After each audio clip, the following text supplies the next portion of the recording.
মানুষের মধ্যে একটা বিচিত্র প্রবৃত্তি থাকে, অন্য সকলের বিষয়ে, তাদের জীবনের বিষয়ে, তাদের ব্যক্তিত্বের বিষয়ে, তাদের ভবিষ্যতের বিষয়ে অনুমান করা। এটা হলো অনুচিত। কারোর অতীতকালকে দেখে লোকে ভবিষ্যৎ বলে দিতে পারেন, বর্তমানকে দেখে ভবিষ্যতের বিষয়ে অনুমান করে ফেলেন। উদাহরণ দিতে হলে বলবো, কোনো দাসকে দেখুন, ওকে দেখে লোকে বলে যে ওর ভবিষ্যৎ সেটাই হতে পারে, অনুমান করে ফেলেন। আর এই রাজাকে দেখুন, উনি তো কত সুখী হবেন, উনি তো জগতের সব থেকে অধিক সুখী মানুষ, কত সুখ সুবিধা আছে ওনার কাছে, ধারণা করে ফেলেন। তবে সত্য তো এটাই যে কারোর ব্যক্তিত্বের বিষয়ে, তাদের ভবিষ্যতের বিষয়ে আপনি পূর্ণ সত্য কখনোই বলতে পারবেন না, শুধু অনুমান করতে পারবেন। আর এই অনুমান করে সত্যি কোনো লাভ হয় না, কারণ এই কাল সেটা হলো অত্যন্ত শক্তিশালী। কালো থেকে কালোতর কয়লাকেও হিরেতে পরিণত করতে পারে, অনেক বড় বড় রাজাকেও বিদূষক বানিয়ে ফেলতে পারে এক মুহূর্তেই। তাহলে আপনি অনুমান করে কি লাভ? কি পেলেন অনুমান করে? সেই জন্য কারোর বিষয়ে কোনো অনুমান করবেন না, তার ভবিষ্যতের বিষয়ে অনুমান করতে যাবেন না, কারোর বিষয়ে কোনো ধারণা করে নেবেন না। কিছু করতে হলে ভালোবাসুন, সবার মধ্যে ভালোবাসা ছড়ান, সবার মধ্যে ধন্যাত্মক ভাব ছড়ান। এই মন প্রসন্ন হয়ে বলবে, রাধা রাধা।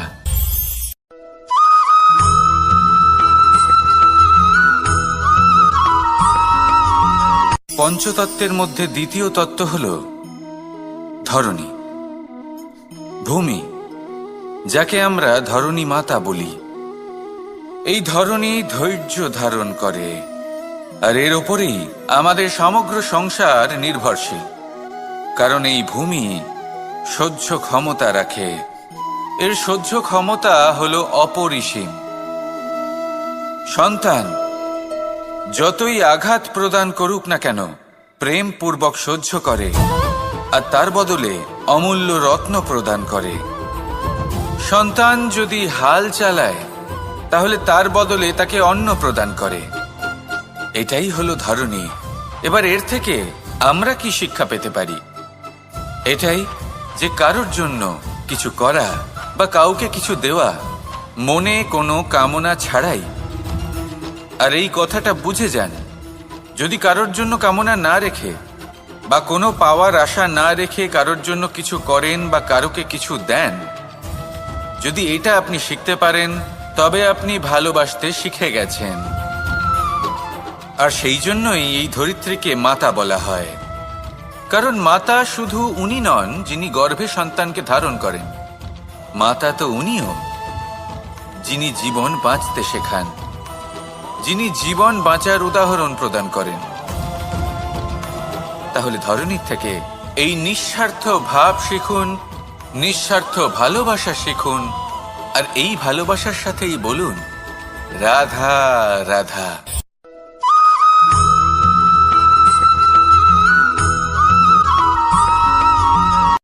সংসারে আমাদের জীবনে যখন কোনো সুখ বা দুঃখ আসে, তার জন্য আমরা কাউকে না কাউকে অবশ্যই দায়ী করে থাকি, তাই না?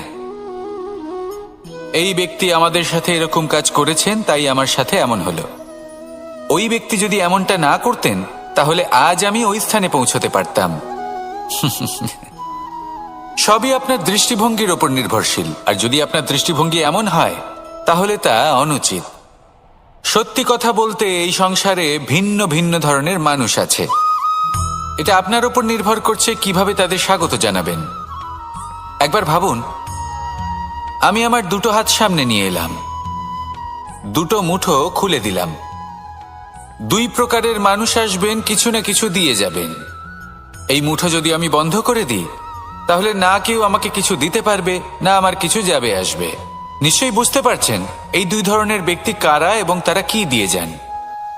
আমি যদি নিজের মুঠো খুলে দিই, তাহলে কিছু ভালো মানুষ আসবেন, আমাকে আনন্দ, সন্তুষ্টি, জ্ঞান প্রদান করে যাবেন, ভালো অভিজ্ঞতা দিয়ে যাবেন।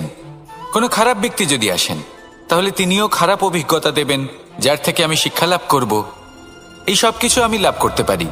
মুঠো যদি বন্ধ করে রাখি তাহলে আমি কিছুই পাবো না। দেখুন, এই সংসারে প্রত্যেকের জীবন এইরকম। প্রত্যেকের জীবনে সবকিছুই আছে, ভালো খারাপ দুই মানুষই আছে, ভালো অভিজ্ঞতা আছে, খারাপ অভিজ্ঞতা আছে। নির্ভর করছে আপনার উপর যে আপনি কি করবেন। এনাদের স্বাগত কিভাবে জানাবেন, কার থেকে কি বুঝবেন, কি শিখতে পারবেন, আর কোন দৃষ্টিভঙ্গি নিয়ে অগ্রসর হবেন। এটাই নির্ধারণ করবে যে আপনার জীবন কেমন হবে। আসুন আমার সাথে ভালোবেসে বলুন, রাধা রাধা।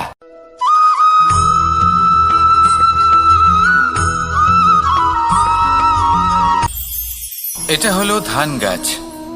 এর থেকে যে চাল উৎপন্ন হয় তা মানুষ গ্রহণ করেন। আর এটা কি? এ হলো জংলি ঘাস।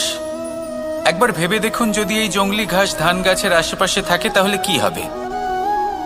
ধান উৎপন্ন হতে পারবে? তা উৎকৃষ্ট হতে পারবে? আমরা কি তা গ্রহণ করতে পারবো? কখনোই নয়। এই জংলি ঘাস ধানকে নষ্ট করে দেবে, কিন্তু নিজে জীবিত থাকবে। এটাই হলো আজকের শিক্ষা। এই সংসারে যদি আপনি নীতির পথে চলতে চান, উচিত কর্ম করতে চান, সংসারকে সেবা করতে চান, তাহলে জংলি ঘাসের মতো ব্যক্তিদের থেকে সবসময় দূরে থাকতে হবে। সেই ব্যক্তি যারা দুর্নীতি এবং মিথ্যা দ্বারা পরিপূর্ণ, যাদের ব্যবহার অশুভ, যাদের অনেক অশুভ গুণ রয়েছে, তারা সঠিক নয়। সেই সকল ব্যক্তি যাদের চরিত্র অত্যন্ত দুষ্ট হয়, তারা হয় শুভ চরিত্রের ব্যক্তিকে একদম নষ্ট করে দেয়, নয় নিজের মতো বানিয়ে তোলে।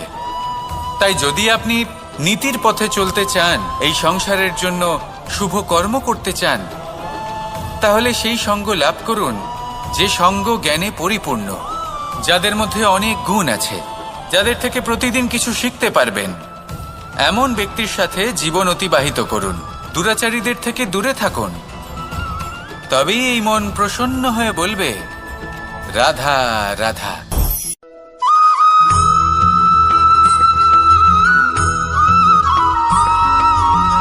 মানুষের মানসিকতা এমন হয় যে সে যতটা করে আশা করে যে তার থেকে অনেক বেশি তার বদলে সে পাবে।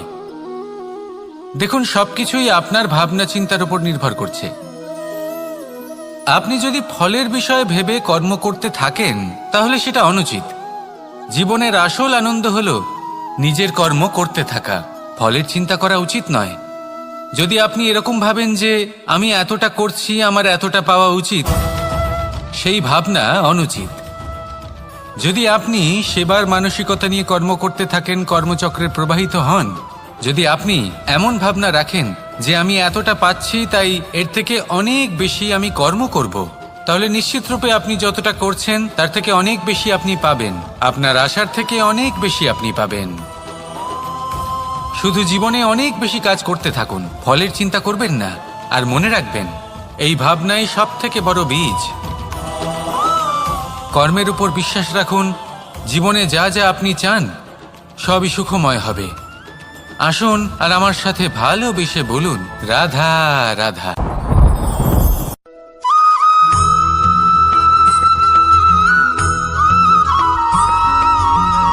আপনি কখনো কোনো বাজকে নিজের বাসা বানাতে দেখেছেন?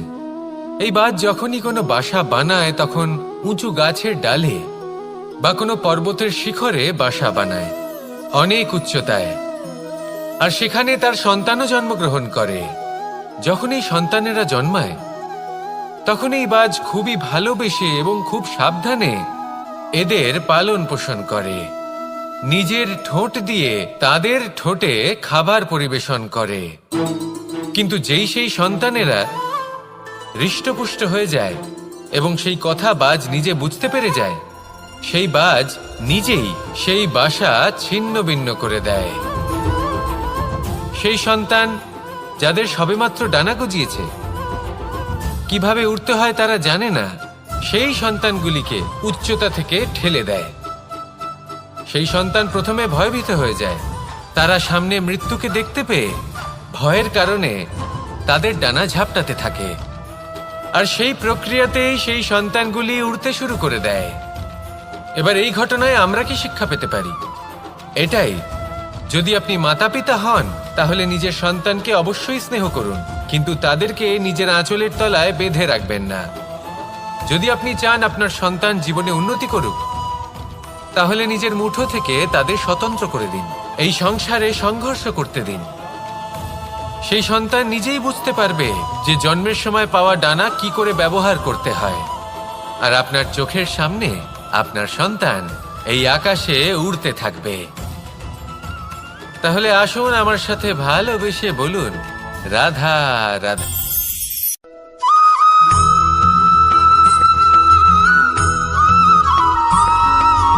বসন্ত ঋতু, এই সময় মন আনন্দে ভরে থাকে। এমন মনে হয় যেন আমরা আকাশে বিচরণ করতে চলে যাই, কিন্তু সেটা তো সম্ভব নয়। সেই জন্য হয়তো আমরা ঘুড়ি ওড়াই, এই ঘুড়িকে নিজেদের প্রতিরূপ মনে করে। এবার অনেক মানুষ আছেন যারা ঘুড়ি ওড়ান, কিন্তু এই কর্মের সারমর্ম কি সেটা কজন বুঝতে পারেন? আপনি এটা মনে করুন যে আপনি হলেন সেই ঘুড়ি, আর এই সুতো যিনি ধরে রয়েছেন তিনি হলেন পরমাত্মা। আর এই সুতো যেখান থেকে শুরু হয় সেই লাটাই হলো আমাদের কর্মচক্র। এবার আপনি নিজেই অনুমান করুন যে এই উড়ান কার ওপর নির্ভরশীল? পরমাত্মার ওপর আর আপনার কর্মের ওপর। যদি পরমাত্মা আপনার হাত ধরে থাকেন, আপনার সাথে থাকেন, যদি আপনি শুভ কর্ম করতে থাকেন, আপনি এই আকাশে উড়তে থাকবেন। কিন্তু কোথাও কোথাও যদি পরমাত্মার সাথে এই বন্ধন ছিন্ন হয়, আপনার কর্মচক্র খারাপ হয়ে যায় বা থেমে যায়, তাহলে আপনার এই ঘুড়ি কেটে যাবে আর দূরে কোনো গাছের ডালে গিয়ে আটকে যাবে। তাই শুধুমাত্র ঘুড়ি ওড়াবেন না, তার থেকে শিখুন, পরমাত্মার সাহচর্যে থাকুন, সবসময় শুভ কর্ম করতে থাকুন আর সবসময় এই আকাশে উড়তে থাকুন। আসুন আর আমার সাথে ভালোবেসে বলুন, রাধা রাধা।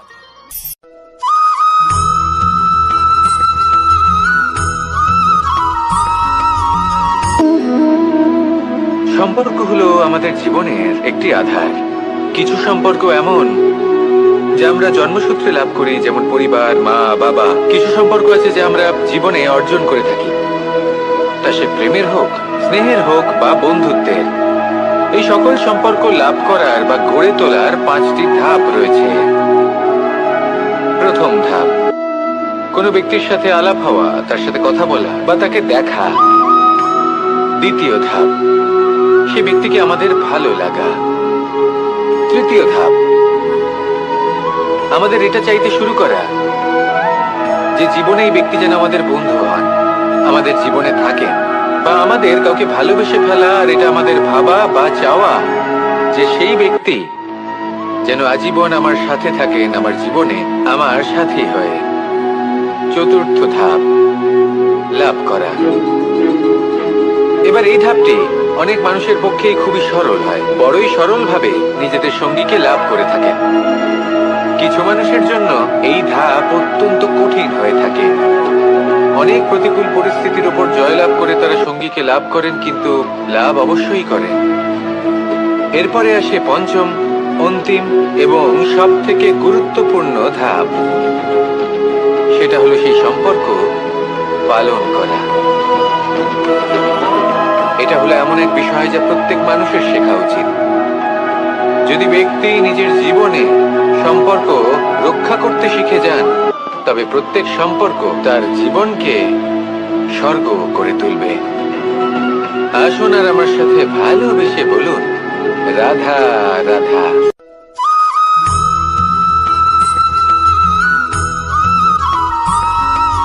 জীবনে যখন কোনো ব্যক্তি নিজের লক্ষ্য প্রাপ্তির জন্য নিরন্তর পরিশ্রম করতে থাকেন, চেষ্টা করতে থাকেন, তখন তিনি কষ্ট অনুভব করেন। কখনো শারীরিক কষ্ট, কখনো মানসিক কষ্ট। এবার উনি এটা ভাবতে থাকেন যে আমি কি উচিত করছি নাকি অনুচিত করছি। কারণ অন্যদিকে এমন একজন ব্যক্তিও আছেন যিনি একদমই পরিশ্রম চেষ্টা করছেন না। তিনি মদিরা পান করেন, বিলাসিতায় জীবন কাটান, অলস প্রকৃতির হয়ে ওঠেন, নিদ্রাতে বিলীন হয়ে থাকেন আর ভাবেন যে তিনি সুখ লাভ করছেন। কিন্তু এরকম কেন হয়? কারণ যখন আমরা সৎ পথে থাকি, উচিত পথে চলি, লক্ষ্য প্রাপ্ত করার জন্য চেষ্টা করতে থাকি, তখন আমাদের ভেতরে থাকা নেতিবাচক শক্তি এবং পাপ এই দেহকে ত্যাগ করে দেয়। আর এই অনুভূতিটাই আমাদের দুঃখের অনুভূতি দেয়, কষ্ট দেয়। এবার সেখানে যদি আমরা কুপথে চলি, অনুচিত পথে চলতে থাকি, তাহলে আমাদের ভেতরে থাকা পুণ্য এবং ধনাত্মক শক্তি আমাদের দেহ ত্যাগ করে দেয়। আর এই অনুভূতির কারণেই আমরা সুখ অনুভব করি। কিন্তু কখনো ভাববেন যে এই সুখ বেশি সময় পর্যন্ত থাকে না। সেই জন্য সবসময় মনে রাখবেন, যদি আপনি জানেন যে এটাই আপনার লক্ষ্য, এটাই উচিত পথ, শুভ পথ, তাতে নিরন্তরভাবে এগিয়ে যেতে চেষ্টা করতে থাকুন। এই কষ্ট আপনাকে সুখের পরাকাষ্ঠায় কখন পৌঁছে দেবে তা আপনি জানতেই পারবেন না। আসুন আমার সাথে ভালোবেসে বলুন, রাধা রাধা।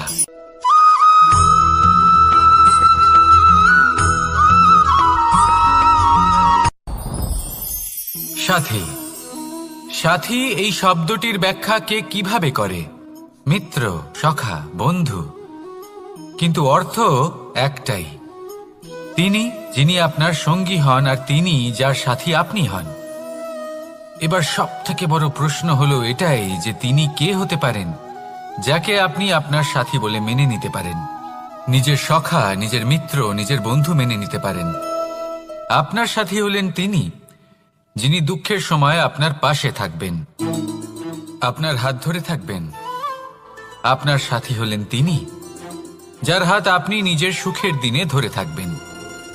সেই সাথীরই হাত ধরুন যিনি দুঃখে সবসময় আপনাকে সাহায্য করার জন্য তৎপর হয়ে থাকেন, আপনার পাশে থাকেন, আর যাকে সুখের দিনে আপনি আপনার সাথে রাখতে পারেন। আর যখন আপনার সাথে আপনার এই সাথী থাকবে, তখন আপনি এটা বুঝবেন যে যখন জীবনে দুঃখ আসে, তখন এই দুঃখ কমে যায়, সবার মধ্যে ভাগ হয়ে যায়।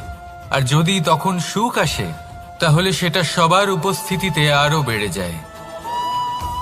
এটাই হলো প্রেম, এটাই হলো ভালোবাসা, এটাই হলো সঙ্গ। যেমন সম্পর্ক আমার আর রাধার মাঝে। তাহলে আসুন আর আমার সাথে ভালোবেসে বলুন, রাধা রাধা।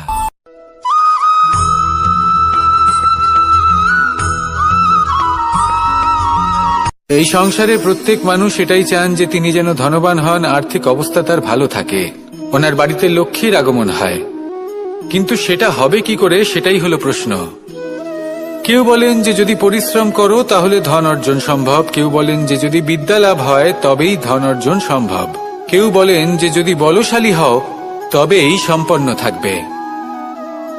ভালো কথা, যদি তাই হয়ে থাকে, তবে দিনমজুর সারা দিন পরিশ্রম করেন, তিনি কেন ধনী হন না? অনেকজন বিদ্বান মানুষ আছেন এই সংসারে, তারা কেন ধনবান হন না? অনেক সংখ্যক বলশালী ব্যক্তি আছেন, তাদের কাছে ধন নেই কেন? তাদের কেন ধনের অভাব হয়? আবার এমনও কিছু মানুষ আছেন যারা পরিশ্রম করেন, তারা দিনমজুর, কিন্তু তারা ধন অর্জন করতে পারেন। কিছু বিদ্বান ব্যক্তি আছেন যাদের কাছে অধিক মাত্রায় ধন রয়েছে। কয়েকজন বলশালী ব্যক্তি রয়েছেন যাদের কাছে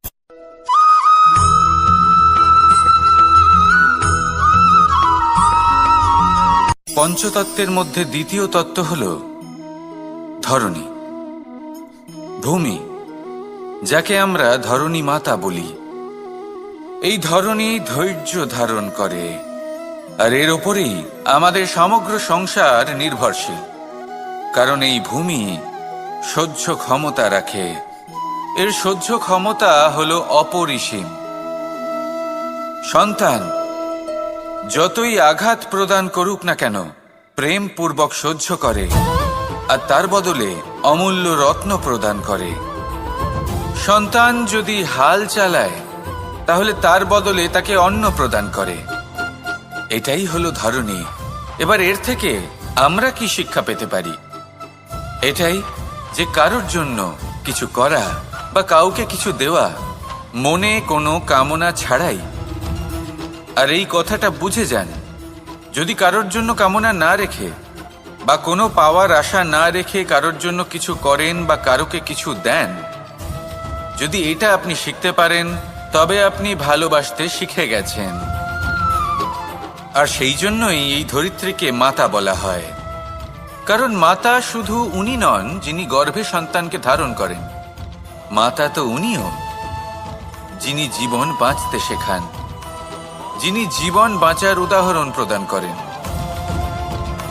তাহলে ধরনীর থেকে এই নিঃস্বার্থ ভাব শিখুন, নিঃস্বার্থ ভালোবাসা শিখুন, আর এই ভালোবাসার সাথেই বলুন রাধা রাধা।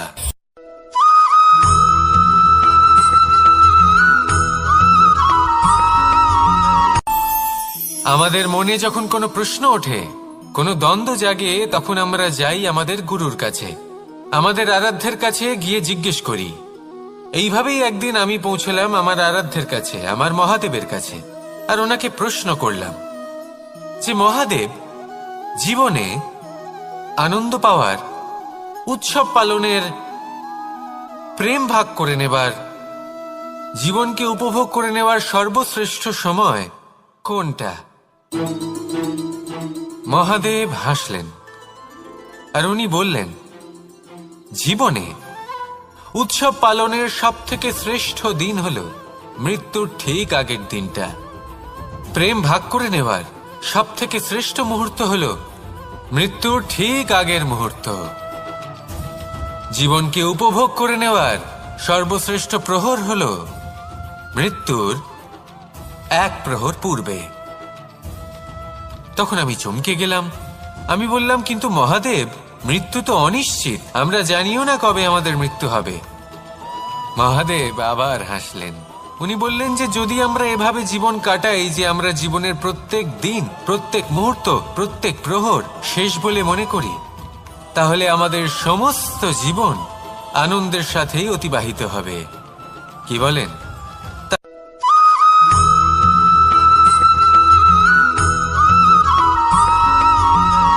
সংসারে আমাদের জীবনে যখন কোনো সুখ বা দুঃখ আসে, তার জন্য আমরা কাউকে না কাউকে অবশ্যই দায়ী করে থাকি, তাই না? এই ব্যক্তি আমাদের সাথে এরকম কাজ করেছেন, তাই আমার সাথে এমন হলো। ওই ব্যক্তি যদি এমনটা না করতেন, তাহলে আজ আমি ওই স্থানে পৌঁছতে পারতাম। সবই আপনার দৃষ্টিভঙ্গির ওপর নির্ভরশীল, আর যদি আপনার দৃষ্টিভঙ্গি এমন হয়, তাহলে তা অনুচিত। সত্যি কথা বলতে, এই সংসারে ভিন্ন ভিন্ন ধরনের মানুষ আছে। এটা আপনার উপর নির্ভর করছে কিভাবে তাদের স্বাগত জানাবেন। একবার ভাবুন, আমি আমার দুটো হাত সামনে নিয়ে এলাম, দুটো মুঠো খুলে দিলাম।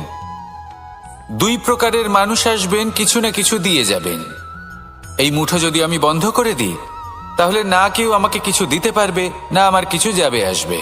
নিশ্চয়ই বুঝতে পারছেন এই দুই ধরনের ব্যক্তি কারা এবং তারা কি দিয়ে যান। আমি যদি নিজের মুঠো খুলে দিই, তাহলে কিছু ভালো মানুষ আসবেন, আমাকে আনন্দ, সন্তুষ্টি, জ্ঞান প্রদান করে যাবেন, ভালো অভিজ্ঞতা দিয়ে যাবেন। কোনো খারাপ ব্যক্তি যদি আসেন, তাহলে তিনিও খারাপ অভিজ্ঞতা দেবেন, যার থেকে আমি শিক্ষা লাভ করব। এই সব কিছু আমি লাভ করতে পারি। মুঠো যদি বন্ধ করে রাখি, তাহলে আমি কিছুই পাবো না। দেখুন, এই সংসারে প্রত্যেকের জীবনে এইরকম। প্রত্যেকের জীবনে সবকিছুই আছে, ভালো খারাপ দুই মানুষই আছে, ভালো অভিজ্ঞতা আছে, খারাপ অভিজ্ঞতা আছে। নির্ভর করছে আপনার উপর যে আপনি কি করবেন, এনাদের স্বাগত কিভাবে জানাবেন, কার থেকে কি বুঝবেন, কি শিখতে পারবেন, আর কোন দৃষ্টিভঙ্গি নিয়ে অগ্রসর হবেন। এটাই নির্ধারণ করবে যে আপনার জীবন কেমন হবে। আসুন আমার সাথে ভালোবেসে বলুন রাধা রাধা।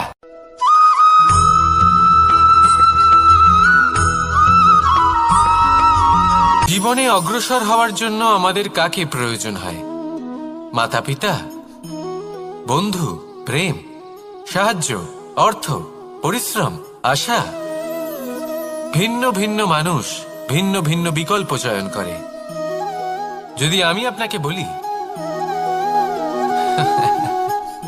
তাহলে জয় আর পরাজয়ের মন্ত্র দুটো শব্দের উপর নির্ভর করে, মেনে নেওয়া আর দৃঢ় হওয়া। যদি মেনে নেন, তাহলে হেরে যাবেন, যদি দৃঢ় হন তাহলে নিশ্চিত রূপে জয়ী হবেন। যদি কখনো আপনি ক্লান্ত হয়ে ওঠেন, আপনি দুঃখী হন, পুরোপুরি ভেঙে পড়েছেন, তখন মেনে নেবেন না যে আপনি ভেঙে পড়েছেন, নয়তো হেরে যাবেন। তখন উল্টে স্থির করবেন যে যাই হয়ে যাক না কেন, আমি জয়ী হবই। আর আপনি দেখবেন যে জয় নিশ্চিত রূপে আপনার কাছেই আসবে। তাহলে এই কথা মনে রাখবেন আর আমার সাথে ভালোবেসে বলবেন, রাধা রাধা।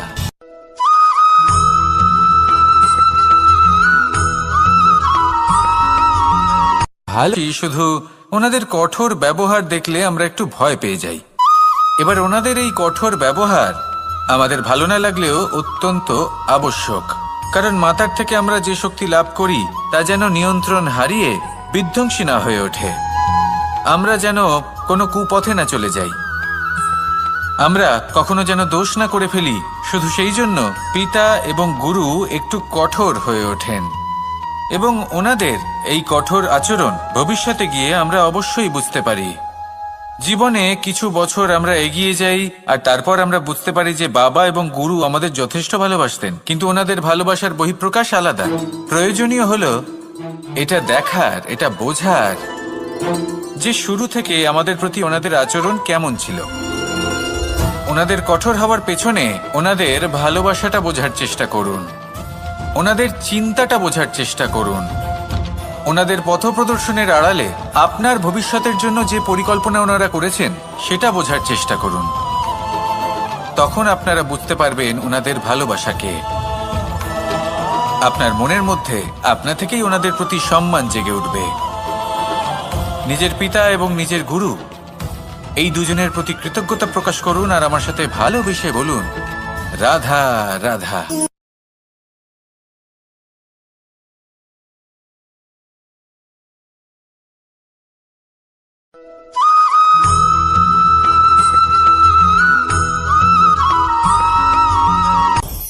আপনি কখনো পর্বতের শিখরে উঠেছেন? আপনি দেখতে পাবেন পর্বতের পদতলে প্রচুর সুন্দর ফুল রয়েছে, সবুজ বনানী রয়েছে। যত আপনি ওপরে উঠতে থাকবেন তত ফুল কমতে থাকবে, সবুজ বনানী কমতে থাকবে। আরো কিছুটা ওপরে উঠলে কাঁটা জাতীয় গাছ দেখতে পাবেন, শুকনো গাছ দেখতে পাবেন। আরো যদি ওপরে ওঠেন তাহলে পাষাণ দেখতে পাবেন। আরো ওপরে উঠলে হিমখণ্ড দেখতে পাবেন। এই যে পর্বত, তা মনুষ্য জীবনের সবথেকে উত্তম উদাহরণ।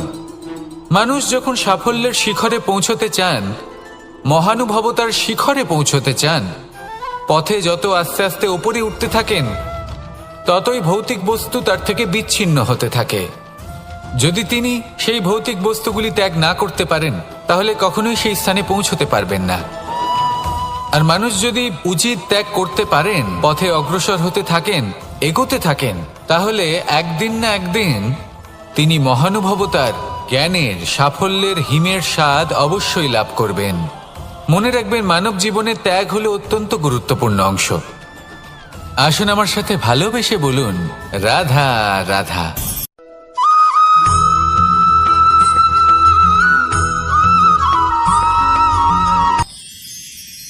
মানুষ তার জীবনে দুই ধরনের পরিস্থিতিকে খুব ভয় পায়। এক, কোনো কারণবশত কারোর সামনে নত হওয়া। দুই, কোনো কারণে নিজের চরিত্র থেকে, নিজের মূল্যবোধ থেকে বিচ্যুত হওয়া।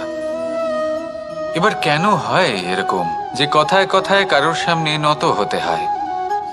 কেন বারংবার নিজের চরিত্র থেকে চ্যুত হতে হয়? এরকম কেন হয়? এটা তখনই হয় যখন আমাদের শিক্ষা এবং মূল্যবোধের অভাব থাকে।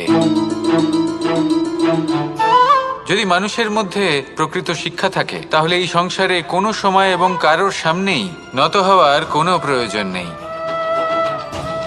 যদি মানুষের মধ্যে মূল্যবোধ থাকে তাহলে তাকে নিজের মূল্যবোধ বা চরিত্র থেকে বিচ্যুত হতে হয় না, তা সে যাই হয়ে যাক না কেন। কোনো বালককে যদি জন্ম থেকেই সুশিক্ষার অধিকারী করা হয়, শিক্ষিত করা হয়, মূল্যবোধের অধিকারী করা হয়, তবে সে এই সংসারে এমন কর্ম করবে যাতে সে নিজেকে, নিজের পরিবারকে, সমগ্র সমাজকে গর্বিত করতে পারে। শিক্ষা লাভ করুন, মূল্যবোধ লাভ করুন, এবং আমার সাথে ভালোবেসে বলুন, রাধা রাধা।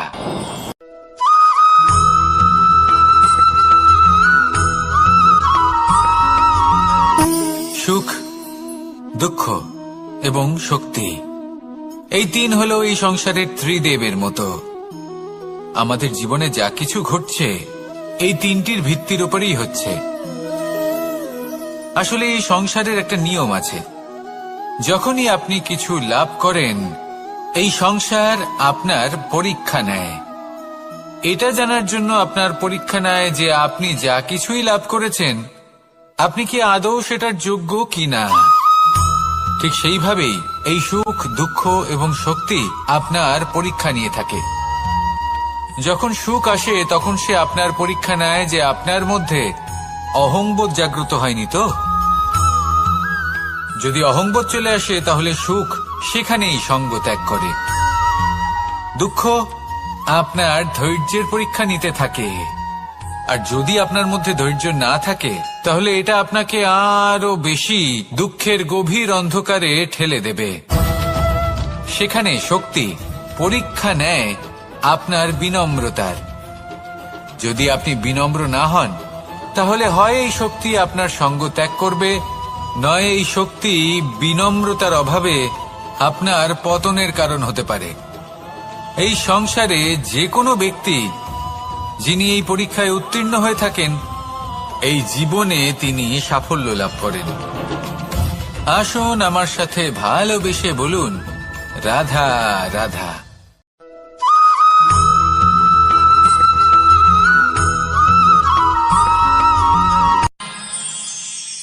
আমরা সবাই সূর্যকে সম্মান কেন করি? কারণ আমরা জানি যে সন্ধেবেলা যখন সূর্যাস্ত হবে তখন শুধুমাত্র অন্ধকার বাকি থাকবে। ঠিক কিছুটা এরকমই হয় আমাদের মাতা পিতাও, যিনি আমাদের জন্ম দেন, আমাদের ভরণ পোষণ করেন, আমাদের বড় করেন, আমাদের প্রেম প্রদান করেন। কখনো কখনো তাদের মুখ থেকে কটু কথা নিঃসৃত হয়, আমাদের দুঃখ হয়, কিন্তু তখন আমাদের এটা বোঝা উচিত এগুলি নিঃসৃত হচ্ছে আমাদেরই মঙ্গলের জন্য। যেমন সূর্যদেব, উনিও উত্তাপ দিয়ে থাকেন আমাদেরই মঙ্গলের জন্য, যাতে ফসল পাকতে পারে, যাতে জল বাষ্প হয়ে মেঘ হতে পারে, বৃষ্টি হতে পারে, আর এই সংসারে নিরন্তর জলের প্রবাহ থাকে। আমাদের মাতা পিতা, তাদের কঠোর আচরণ, তাদের কঠোর অনুশাসনের পেছনে লুকিয়ে থাকে ওনাদের ভালোবাসা। আমাদের তা বুঝতে হবে, সসম্মানে ওনাদের গ্রহণ করতে হবে।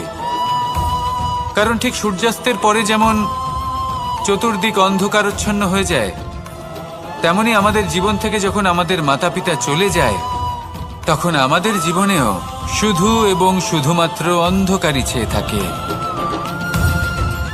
সেই জন্য নিজের মাতা পিতাকে সম্মান করুন, ওনাদের ভালোবাসা প্রদান করুন। এই মন আর এই জীবন প্রসন্ন হয়ে বলবে, রাধা রাধা।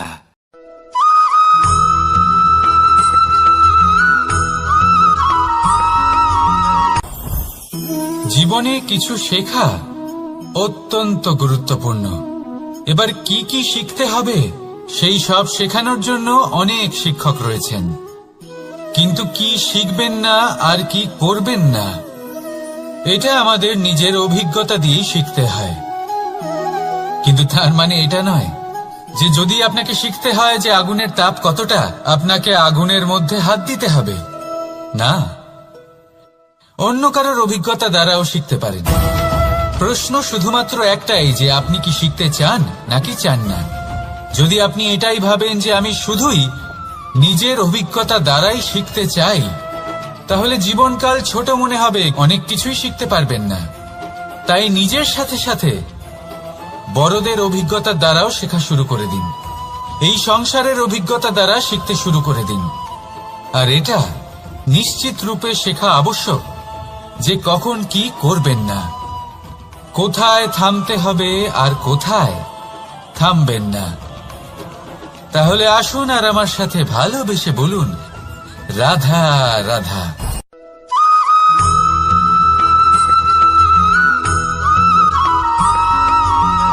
এই সংসারে সবথেকে বেশি কোমল বস্তু হলো রেশম। এই রেশম এতটাই কোমল হয় যে এর পুরো একটা থান শুধুমাত্র একটা হাতে ধরা সম্ভব। কখনো ভেবে দেখেছেন এই রেশম কিভাবে হয়? একটি কীট তার লালার দ্বারা উৎপন্ন হয়। এই কীট সেই রেশমকে পাক দিতে থাকে, পাক দিতেই থাকে আর আস্তে আস্তে তার মধ্যেই জড়িয়ে পড়ে। শেষে ওর এই সুন্দর অমূল্য সৃষ্টি রেশমের এই সুতো তার নির্মাণ কার্য পূর্ণ হয়, কিন্তু তাতেই ও নিজে বন্দী হয়ে যায়। নিজেরই মায়াজালের এই বন্দী গৃহে নিজেই ফেঁসে যায়। এবার এই সুতোকে ব্যবহারযোগ্য করে তোলার জন্য এই কীটগুলিকে এই কবচের সাথেই ফুটন্ত জলে ফেলে দেওয়া হয়। এই সংসারে যদি আমাদের স্বপ্ন এই সংসারের দুঃখ হরণ করার জন্য, এই সংসারে সুখ বিতরণ করার জন্য হয়, তবেই আমাদের প্রগতি সম্ভব। যদি আমাদের এই স্বপ্ন শুধুই আমাদের এবং আমাদের স্বার্থ সিদ্ধির জন্য হয়, তাহলে এই স্বপ্ন আমাদের অন্ধ করে দেবে, আমাদের অন্ধকারের পথে নিয়ে যাবে, আর আমরাও সেই কীটের মতো হয়ে যাব। নিজেদেরই মায়াজালে আমরা নিজেই ফেঁসে যাব, আর শেষে আমরা যদি কিছু লাভ করি তা হবে একাকিত্ব, অন্ধকারময় মৃত্যু। তাই স্বপ্ন অবশ্যই দেখুন, কিন্তু এমনভাবে স্বপ্ন দেখবেন না যে তার এই বন্দিগৃহে আপনি নিজেই ফেঁসে গেলেন। স্বপ্ন দেখুন পরোপকারে।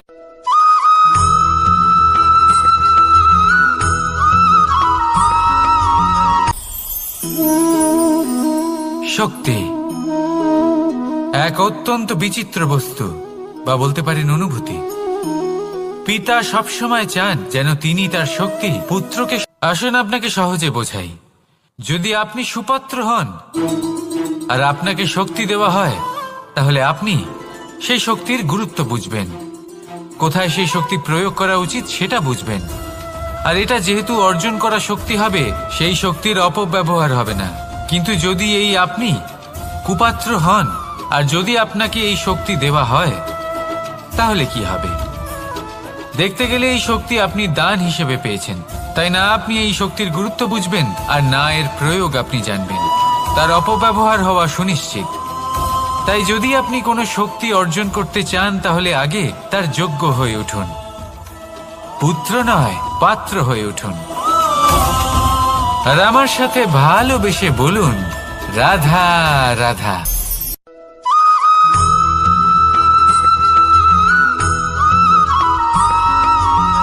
এই সংসারে প্রত্যেক মানুষ এটাই চান যে তিনি যেন ধনবান হন, আর্থিক অবস্থা তার ভালো থাকে, ওনার বাড়িতে লক্ষ্মীর আগমন হয়।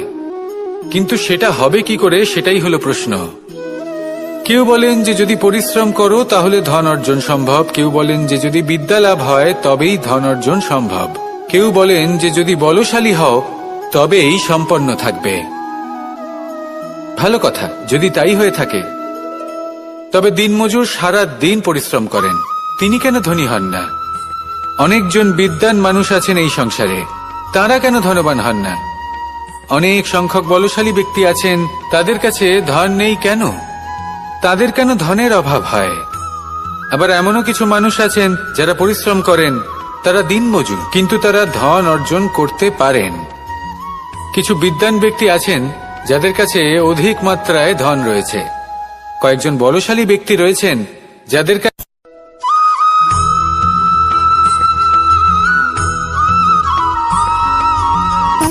সুখ, দুঃখ এবং শক্তি, এই তিন হলো এই সংসারের ত্রিদেবের মতো। আমাদের জীবনে যা কিছু ঘটছে এই তিনটির ভিত্তির উপরেই হচ্ছে। আসলে এই সংসারের একটা নিয়ম আছে, যখনই আপনি কিছু লাভ করেন, এই সংসার আপনার পরীক্ষা নেয়। এটা জানার জন্য আপনার পরীক্ষা নেয় যে আপনি যা কিছুই লাভ করেছেন, আপনি কি আদৌ সেটার যোগ্য কিনা। ঠিক সেইভাবেই এই সুখ, দুঃখ এবং শক্তি আপনার পরীক্ষা নিয়ে থাকে। যখন সুখ আসে তখন সে আপনার পরীক্ষা নেয় যে আপনার মধ্যে অহংবোধ জাগ্রত হয়নি তো। যদি অহংবোধ চলে আসে তাহলে সুখ সেখানেই সঙ্গ ত্যাগ করে। দুঃখ আপনার ধৈর্যের পরীক্ষা নিতে থাকে, আর যদি আপনার মধ্যে ধৈর্য না থাকে তাহলে এটা আপনাকে আরো বেশি দুঃখের গভীর অন্ধকারে ঠেলে দেবে। সেখানে শক্তি পরীক্ষা নেয় আপনার বিনম্রতার। যদি আপনি বিনম্র না হন তাহলে হয় এই শক্তি আপনার সঙ্গ ত্যাগ করবে, নয় এই শক্তি বিনম্রতার অভাবে আপনার পতনের কারণ হতে পারে। এই সংসারে যে কোনো ব্যক্তি যিনি এই পরীক্ষায় উত্তীর্ণ হয়ে থাকেন, এই জীবনে তিনি সাফল্য লাভ করেন। আসুন আমার সাথে ভালোবেসে বলুন, রাধা রাধা।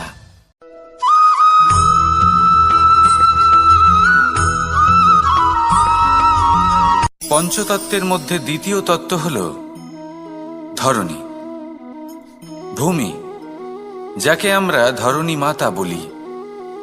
এই ধরণী ধৈর্য ধারণ করে, আর এর ওপরেই আমাদের সমগ্র সংসার নির্ভরশীল। কারণ এই ভূমি সহ্য ক্ষমতা রাখে, এর সহ্য ক্ষমতা হল অপরিসীম। সন্তান যতই আঘাত প্রদান করুক না কেন, প্রেম পূর্বক সহ্য করে, আর তার বদলে অমূল্য রত্ন প্রদান করে। সন্তান যদি হাল চালায় তাহলে তার বদলে তাকে অন্ন প্রদান করে। এটাই হলো ধরণী। এবার এর থেকে আমরা কি শিক্ষা পেতে পারি?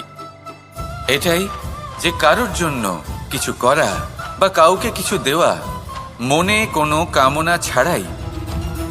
আর এই কথাটা বুঝে যান, যদি কারোর জন্য কামনা না রেখে বা কোনো পাওয়ার আশা না রেখে কারোর জন্য কিছু করেন বা কারোকে কিছু দেন, যদি এটা আপনি শিখতে পারেন তবে আপনি ভালোবাসতে শিখে গেছেন। আর সেই জন্যই এই ধরিত্রীকে মাতা বলা হয়। কারণ মাতা শুধু উনি নন যিনি গর্ভে সন্তানকে ধারণ করেন, মাতা তো উনিও যিনি জীবন বাঁচতে শেখান, যিনি জীবন বাঁচার উদাহরণ প্রদান করেন। তাহলে ধরণীর থেকে এই নিঃস্বার্থ ভাব শিখুন, নিঃস্বার্থ ভালোবাসা শিখুন, আর এই ভালোবাসার সাথেই বলুন, রাধা রাধা।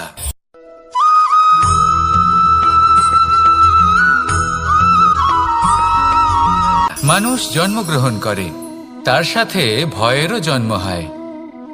ছোটবেলা থেকেই আমাদের মনে কোনো না কোনো প্রকারের ভয় থেকেই যায়।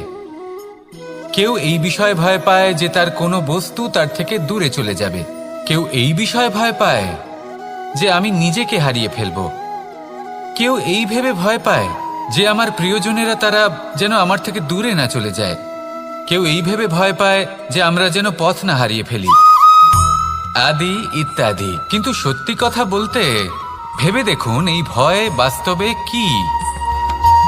শুধুই একটা মনস্থিতি, আর কিছুই নয়। যা কিছু আপনি জীবনে পেয়েছেন তা একদিন আপনাকে হারাতে হবে। এই জীবন হলো আপনারই, কিন্তু তাও একদিন সমাপ্ত হবে। তাই ভয় পেয়ে কি লাভ? এই ভয় শুধু আপনাকে জীবন যাপন করা থেকে বাধা দিচ্ছে, আর কিচ্ছু নয়। পথ হারিয়ে ফেললেই বুঝতে পারবেন যে নতুন পথ কিভাবে বানাতে হয়। কিছু মানুষকে জীবন থেকে হারালে তবেই আপনি বুঝবেন যে আপনার আপনজনকে। এই ভয়ের কারণে ভীত হয়ে থাকবেন না। এই তারা নক্ষত্র অন্ধকারের অভাবে গুরুত্ব হারায়। শিবকেও মহাদেব হওয়ার জন্য বিষপান করতে হয়েছিল। প্রত্যেক পরিস্থিতি, প্রত্যেক সাফল্য আপনার পরীক্ষা নেবে, তাতে উত্তীর্ণ হওয়া হলো আপনার কর্ম। যখনই আপনি ভয় পাবেন বা সংকটের সম্মুখীন হবেন, তখন সাহসের সাথে তার সম্মুখীন হন। মনে রাখবেন, যে সম্মুখীন হতে জানে সাফল্য তার সাথে সবসময় থাকে। আসুন আর আমার সাথে ভালোবেসে বলুন, রাধা রাধা।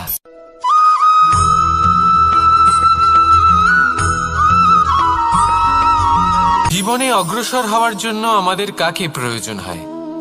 মাতা পিতা, বন্ধু, প্রেম, সাহায্য, অর্থ, পরিশ্রম, আশা। ভিন্ন ভিন্ন মানুষ ভিন্ন ভিন্ন বিকল্প চয়ন করে। যদি আমি আপনাকে বলি তাহলে জয় আর পরাজয়ের মন্ত্র দুটো শব্দের উপর নির্ভর করে, মেনে নেওয়া আর দৃঢ় হওয়া। যদি মেনে নেন তাহলে হেরে যাবেন, যদি দৃঢ় হন তাহলে নিশ্চিত রূপে জয়ী হবেন। যদি কখনো আপনি ক্লান্ত হয়ে ওঠেন, আপনি দুঃখী হন, পুরোপুরি ভেঙে পড়েছেন, তখন মেনে নেবেন না যে আপনি ভেঙে পড়েছেন, নয়তো হেরে যাবেন। তখন উল্টে স্থির করবেন যে যাই হয়ে যাক না কেন, আমি জয়ী হবই। আর আপনি দেখবেন যে জয় নিশ্চিত রূপে আপনার কাছেই আসবে। তাহলে এই কথা মনে রাখবেন আর আমার সাথে ভালোবেসে বলবেন, রাধা রাধা।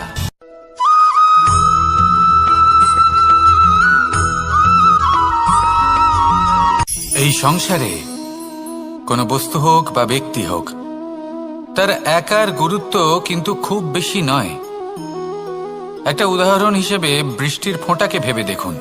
যদি একটি বৃষ্টির ফোঁটা হয় তাহলে তার খুব বেশি গুরুত্ব থাকে না, কিন্তু যখন সহস্র বৃষ্টির ফোঁটা মেঘের মধ্যে দিয়ে ঝরে পড়ে, তখন সেটা বর্ষার রূপ ধারণ করে। সেই বর্ষা যা এই প্রকৃতিকে শান্ত করে। সেইভাবেই পাথরের ছোট টুকরো, তার খুব বেশি গুরুত্ব থাকে না, কিন্তু যখন অসংখ্য পাথরের টুকরো একত্রিত হয় তখন তা পর্বতের আকার ধারণ করে। সেইভাবেই কিছু মানুষ যখন একত্রিত হন তখন তৈরি হয় পরিবার, কিছু পরিবার যখন একত্রিত হয় তখন তৈরি হয় সমাজ, যখন অনেক সংখ্যক সমাজ একত্রিত হয় তখন তৈরি হয় রাজ্য। এবার এই রাজ্যের সবথেকে গুরুত্বপূর্ণ ব্যক্তি হতে পারেন রাজা, কিন্তু তাও সেই রাজা একা কিছু করতে পারেন না। যুদ্ধ লড়ার সময় তারও নিজের সৈন্যদলকে প্রয়োজন পড়ে। কিন্তু এই সংসারে এমন একজন ব্যক্তি আছেন যিনি একাই সব কাজ করতে থাকেন, এবং সেই ব্যক্তি হলেন মা। আমাদের জীবনে একজন পিতার ভূমিকা কিন্তু নিঃসন্দেহে অমূল্য, কিন্তু আমাদের সকলের জীবনে যে ভূমিকা একজন মায়ের তা অন্য কারোর থাকে না। একজন মা একাই সন্তানকে বড় করতে পারেন, সংস্কারী করে তুলতে পারেন, তার জন্য পরিশ্রম করেন। আর এত কিছু কাজ করার পরেও তার কাজের জন্য তিনি প্রশংসা অবশ্য পান না। উল্টে যদি সেই সন্তান অনুচিত পথে চালিত হয়, অনুচিত কর্ম করে, তখন সেই মাকেই অপবাদের পাত্র হয়ে উঠতে হয়। আমাদের জীবনে মায়ের যোগদান কতটা সেটা বুঝুন। আপনাকে বড় করে তোলার জন্য উনি কতটা পরিশ্রম করেছেন সেটা বুঝুন। আজ থেকে, এখন থেকে, এই মুহূর্ত থেকে মাকে সম্মান করতে শিখুন। যখন সময় পাবেন, যখন সুযোগ হবে, তখন তার প্রশংসা করুন, ওনারও ভালো লাগবে। আর মায়ের এই মমতার জন্য, তার এই ভূমিকার জন্য আসুন সবাই মিলে আমরা তাকে প্রণাম করি, আর সকলে মিলে ভালোবেসে বলি, রাধা রাধা।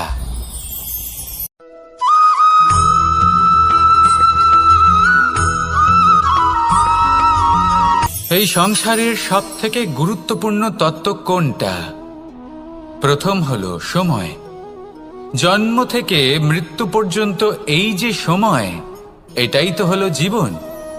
দ্বিতীয় হলো জীবন, যাতে আমরা সময়ের সদ্ব্যবহার করি, শ্রেষ্ঠ থেকে শ্রেষ্ঠতর কাজ করার চেষ্টা করি। বহু বছরের এই পরম্পরা, এই সংস্কৃতিকে এগিয়ে নিয়ে যাওয়ার চেষ্টা করি। এই সংসারে আমরা অংশগ্রহণ করতে চেষ্টা করি।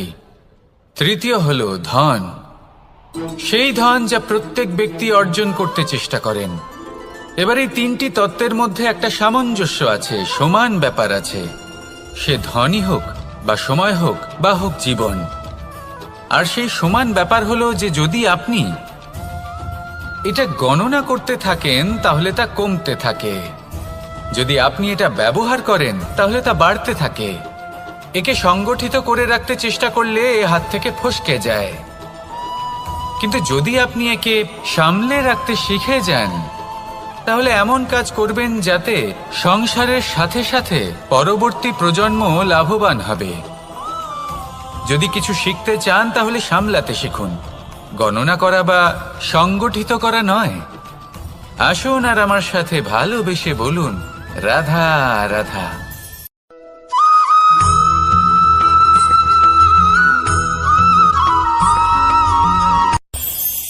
এই সংসারে আমরা প্রকাশ কোথা থেকে পাই?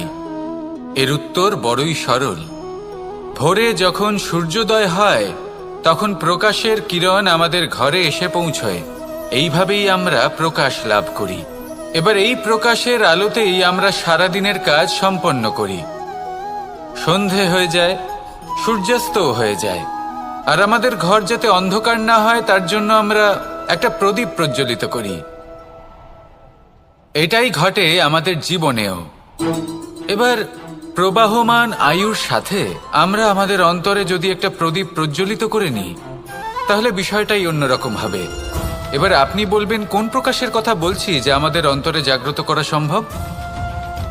আমাদের আত্মার মাঝে প্রেমের প্রকাশ জাগ্রত করার কথা বলছি। কারণ আমাদের এই জীবন এও হলো দিনের আলোর মতো। আজ প্রকাশ আছে, কিন্তু কোনোদিন অবশ্যই অস্ত হবে। কিন্তু অস্ত হবার আগে যদি আমরা আমাদের আত্মার মাঝে প্রেমের এই প্রকাশ উজ্জ্বলিত করে নিই তাহলে আমাদের সন্ধ্যাকালও আমরা আনন্দে এবং প্রেমে যাপন করব। তাহলে আসুন আর আমার সাথে ভালোবেসে বলুন, রাধা রাধা।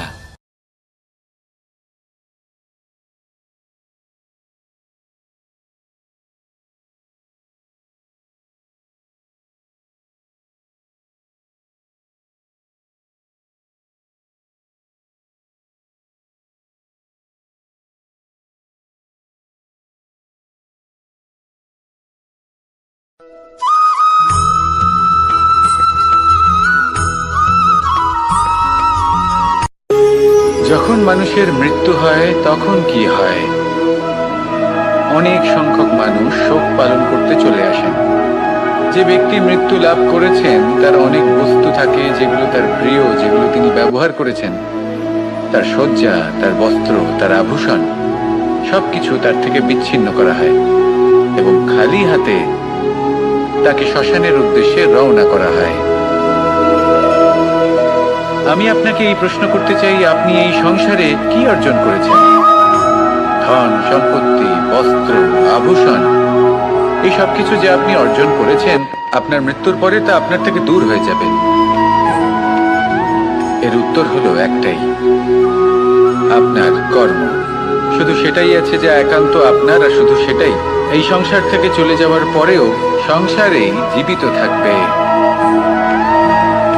যদি আপনি দুষ্কর্ম করেন তাহলে এই সংসার আপনাকে একটি অনুচিত উদাহরণ হিসেবে মনে রাখবে যে এই ব্যক্তি খুব পাপী ছিল, অনুচিত কর্ম করতেন।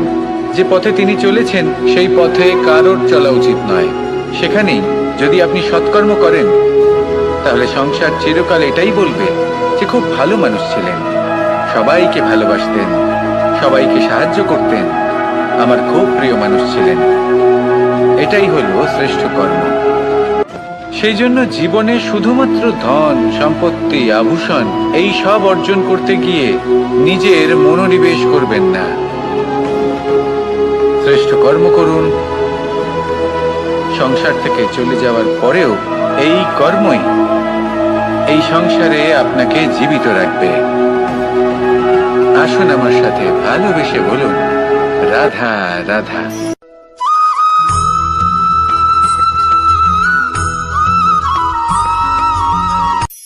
এই সংসারে সাফল্য লাভ করার জন্য জ্ঞানের প্রয়োজন হয়, পরিশ্রমের প্রয়োজন হয়, দৃঢ় নিষ্ঠার প্রয়োজন হয়, নিরন্তর চেষ্টা করা প্রয়োজনীয়। কিন্তু আরো কিছু আছে যা অত্যন্ত প্রয়োজনীয় এবং গুরুত্বপূর্ণ। তা হলো ভালো বন্ধু। তাদের থাকা অত্যন্ত প্রয়োজনীয়। যদি ভালো বন্ধু থাকে তাহলে সময় এলে তারা ঢাল হয়ে আপনাকে সুরক্ষা করবেন। সময় এলে অস্ত্রের মতো শত্রুকে সংহারও করবেন। যদি তিনি জ্ঞানী হন, তাদের মধ্যে সদ্গুণ থাকে, তাহলে এই সব গুণ আপনার মধ্যেও প্রবেশ করবে। তাহলে সাফল্যের জন্য ভালো বন্ধু পাওয়া অত্যন্ত প্রয়োজনীয়। কিন্তু শুধু বন্ধু কেন, ভালো শত্রুও থাকা প্রয়োজনীয়। এবার আপনি ভাববেন, এ আমি কি বললাম? যদি আপনার জীবনেও ভালো অর্থাৎ শক্তিশালী শত্রু থাকে তাহলে আপনিও শক্তিশালী হতে থাকবেন। এই শত্রু আপনাকে প্রেরিত করবে আরো বেশি শক্তিশালী হয়ে ওঠার। কখনো কোনো হরিণকে দেখুন, তীব্র গতিতে দৌড়তে থাকে। কেন তীব্র গতিতে দৌড়য়? এই কারণে নয় যে কোথাও তার জন্য মধুর ঘাস অপেক্ষা করে রয়েছে, না। সে এই কারণে তীব্র গতিতে দৌড়য় কারণ সেটা না করলে তার পেছনে একটি সিংহ আছে যে ওকে নিজের ভোজন করে ফেলবে। তাই জীবনে বিপদ, সংকট এই সবকিছুও হলো অত্যন্ত গুরুত্বপূর্ণ। তার সম্মুখীন হতে শিখুন আর আমার সাথে ভালোবেসে বলুন, রাধা রাধা।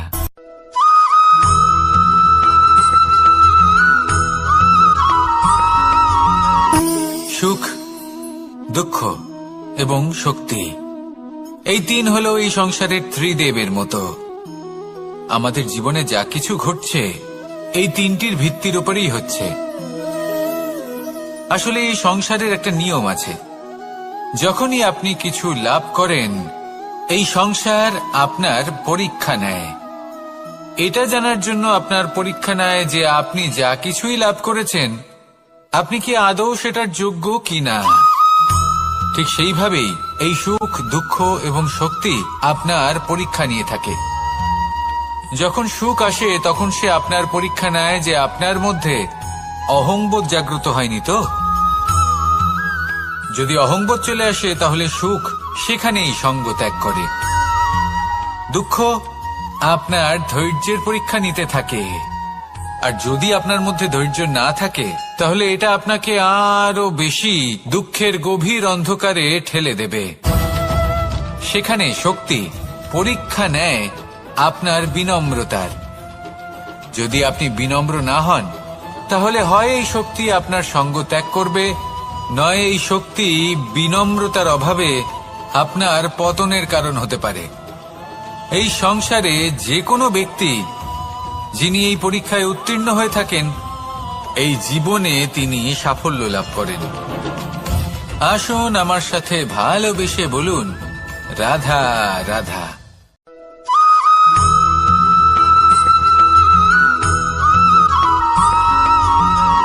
পুরুষার্থ। শাস্ত্রে 4 ধরনের পুরুষার্থের কথা বলা হয়েছে। প্রথম হলো ধর্ম। আপনি কি জানেন এই ধর্ম আসলে কি? আপনার কি মনে হয় ধর্ম আসলে কি? কোনো বিশেষ ঈশ্বরকে মানাই কি ধর্ম বলা হয়, নাকি কোনো বিশেষ রীতি পালন করাই হলো ধর্ম, নাকি কোনো বিশেষ সাহিত্যকে সর্বশ্রেষ্ঠ মনে করাই হলো ধর্ম? না, ধর্ম হলো সেটা যাকে ধারণ করা যেতে পারে, আর ধারণ শুধু সেটাই করা যায় যা পবিত্র। পবিত্র শুধু তাকেই বলা হয় যা নিঃস্বার্থ, যার মধ্যে শাসন করার কোনো ইচ্ছে নেই, যা সরলভাবেই প্রবাহমান, জল এবং বায়ুর মতো।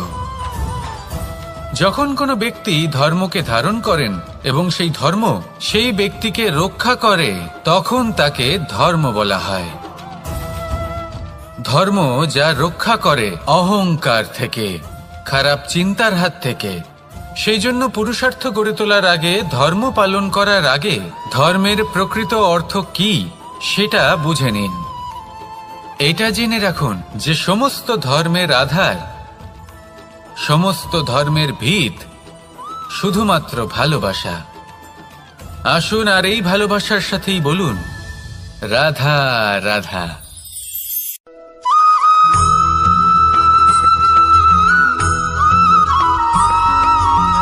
এই সংসারে সবথেকে বেশি কোমল বস্তু হলো রেশম।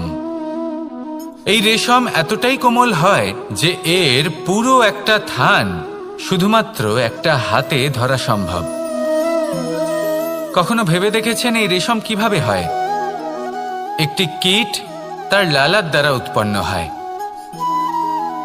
এই কীট সেই রেশমকে পাক দিতে থাকে, পাক দিতেই থাকে, আর আস্তে আস্তে তার মধ্যেই জড়িয়ে পড়ে। শেষে ওর এই সুন্দর অমূল্য সৃষ্টি রেশমের এই সুতো তার নির্মাণ কার্য পূর্ণ হয়, কিন্তু তাতেই ও নিজে বন্দী হয়ে যায়।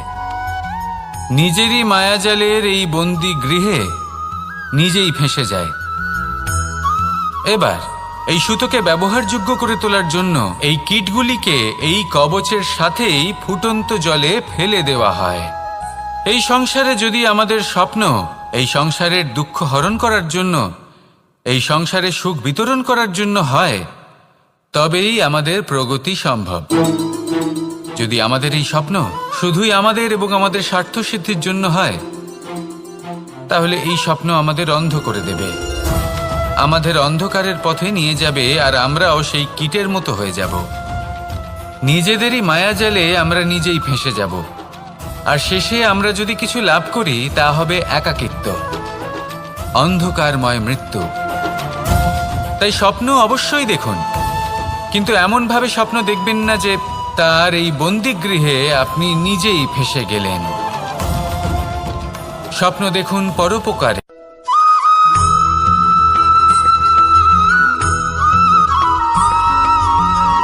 কেউ বলে জীবন খুব ক্ষণস্থায়ী, কেউ বলে জীবন হলো একটা সুন্দর স্বপ্নের মতো, আবার কেউ বলবে জীবন হলো এক কঠোর সত্য। কিন্তু জীবন আসলে কি? জীবন হলো আপনারই প্রতিবিম্ব, একটা দর্পণ।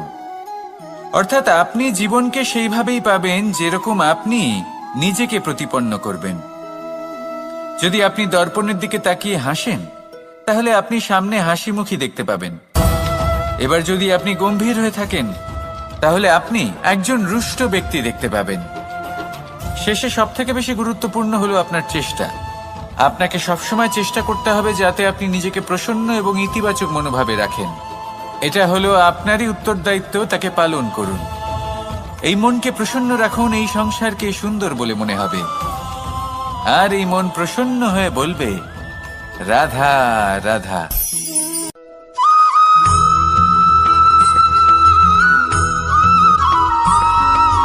জীবনে যখন কোনো ব্যক্তি নিজের লক্ষ্য প্রাপ্তির জন্য নিরন্তর পরিশ্রম করতে থাকেন, চেষ্টা করতে থাকেন, তখন তিনি কষ্ট অনুভব করেন, কখনো শারীরিক কষ্ট, কখনো মানসিক কষ্ট।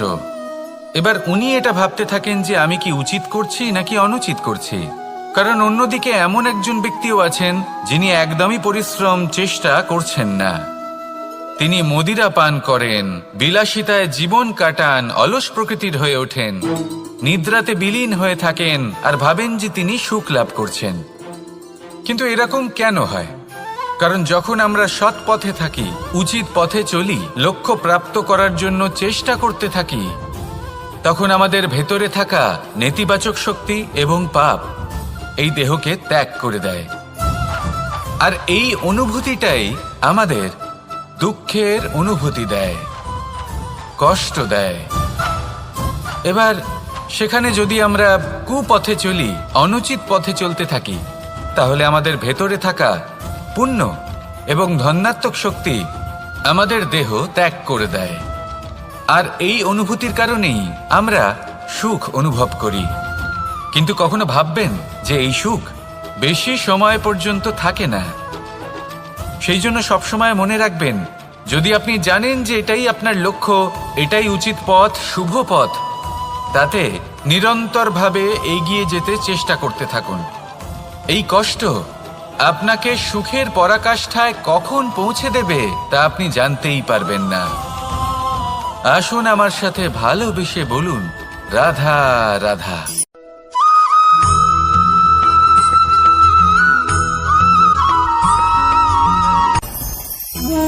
ভোজন। এবার ভোজন সংগ্রহ করার জন্য মানুষ কি না করেন, সব সময় চেষ্টা করতে থাকেন। ফসল উৎপাদনের জন্য অনেক পরিশ্রম করতে থাকেন, কিন্তু অনেক সময় অনেক পরিশ্রম করার পরেও ফসল ভালো উৎপাদন হয় না। এর কারণ কি? কারণ হলো এটাই যে আপনি পরিশ্রম হয়তো অনেক করেছেন, কিন্তু আপনার নজর তো সেই বীজের দিকে ছিলই না যা আপনি রোপণ করেছেন। সেই জন্য সব সময় কোনো বীজ রোপণ করার আগে তাকে পরখ করে দেখুন, তা অত্যন্ত আবশ্যক। আর সেইভাবেই যখনই কোনো কর্মের প্রশ্ন আসে, তাহলে সেখানে শুধুমাত্র পরিশ্রম যথেষ্ট নয়।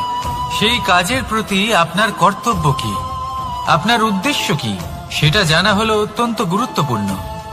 তাই কর্ম করুন, কিন্তু সেই কর্মের প্রতি আপনার যা উদ্দেশ্য তার মাহাত্ম্য বুঝতে চেষ্টা করুন। তাহলে আসুন আমার সাথে ভালোবেসে বলুন রাধা রাধা।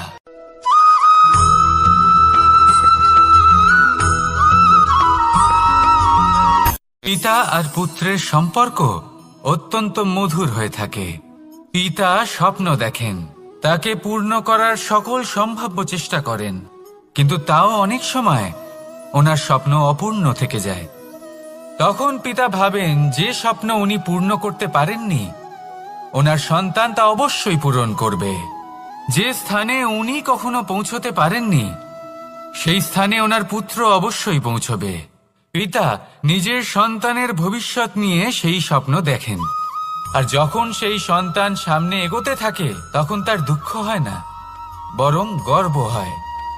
ওনার ভালো লাগে এটা দেখে যে ওনার সন্তান অনেক উন্নতি করছে।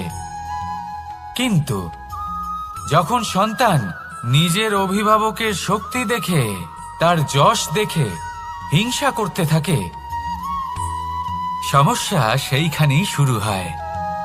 সেই জন্য সকল সন্তানকে এটা মনে রাখতে হবে, দেখুন, পুত্র হবার সুবাদে, এক সন্তান হবার সুবাদে এটা হলো আপনার অধিকার যে আপনি আপনার পিতার থেকে বেশি উন্নতি করবেন। আপনার পিতাও এটাই চান, কিন্তু সুস্থভাবে এটা করুন। একটা রেখা টেনে নিন যাতে আপনি তাতে এগোতে পারেন আর আপনার পিতার তাতে গর্ববোধ হয়, আর সেই বিষয়ে দুঃখ না হয় যে আমার সন্তান আমাকেই ছোট করার চেষ্টা করছে। ইতিহাস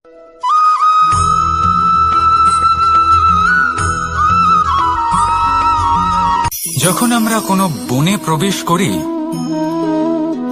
তখন এই সবুজ ঘাস দেখে, এই কোমল ঘাস দেখে আমাদের মন প্রফুল্ল হয়ে ওঠে।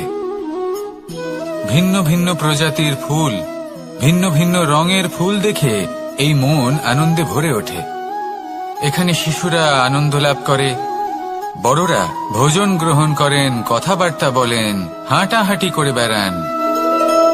এবার ভেবে দেখুন, যখন এই উপবনের নির্মাণ হয়েছিল সেই সময় যদি এই মাটিকে সঠিকভাবে খনন না করা হতো, যদি তাতে সঠিকভাবে বীজ রোপণ না করা হতো, যদি কোনো সংঘর্ষ না হতো, পরিশ্রম না করা হতো, যদি চলতে চলতে পায়ে কাঁটা না বিঁধে যেত, তাহলে এই সুন্দর বন দেখে আমরা কি এই আনন্দ লাভ করতে পারতাম? কখনোই নয়। ধরুন কোনো নদীর তটে সুন্দর একটি বন আছে, সেই বনের আনন্দ লাভ করতে গেলে আপনাকে সেই নদী পার করতেই হবে। যদি সুখের নদীর কাছে পৌঁছতে চান, তাহলে তটে যে কাঁটা রয়েছে সেগুলোর সাথে সংঘর্ষ করতেই হবে। এই সংসারে যদি আপনি সুখ লাভ করতে চান, তাহলে সুখ লাভের এই যাত্রা শুরু করতে হবে সংঘর্ষ দ্বারা। তাহলে সংঘর্ষকে স্বাগত জানান, এর পেছনেই সুখ রয়েছে যা আপনার জন্য অপেক্ষা করছে। এবার হাসুন আর আমার সাথে ভালোবেসে বলুন, রাধা।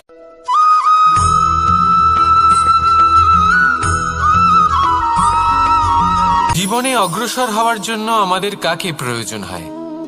মাতা পিতা, বন্ধু, প্রেম, সাহায্য, অর্থ, পরিশ্রম, আশা। ভিন্ন ভিন্ন মানুষ ভিন্ন ভিন্ন বিকল্প চয়ন করে। যদি আমি আপনাকে বলি, তাহলে জয় আর পরাজয়ের মন্ত্র দুটো শব্দের উপর নির্ভর করে, মেনে নেওয়া আর দৃঢ় হওয়া। যদি মেনে নেন তাহলে হেরে যাবেন, যদি দৃঢ় হন তাহলে নিশ্চিত রূপে জয়ী হবেন। যদি কখনো আপনি ক্লান্ত হয়ে ওঠেন, আপনি দুঃখী হন, পুরোপুরি ভেঙে পড়েছেন, তখন মেনে নেবেন না যে আপনি ভেঙে পড়েছেন, নয়তো হেরে যাবেন। তখন উল্টে স্থির করবেন যে যাই হয়ে যাক না কেন, আমি জয়ী হবই। আর আপনি দেখবেন যে জয় নিশ্চিত রূপে আপনার কাছেই আসবে।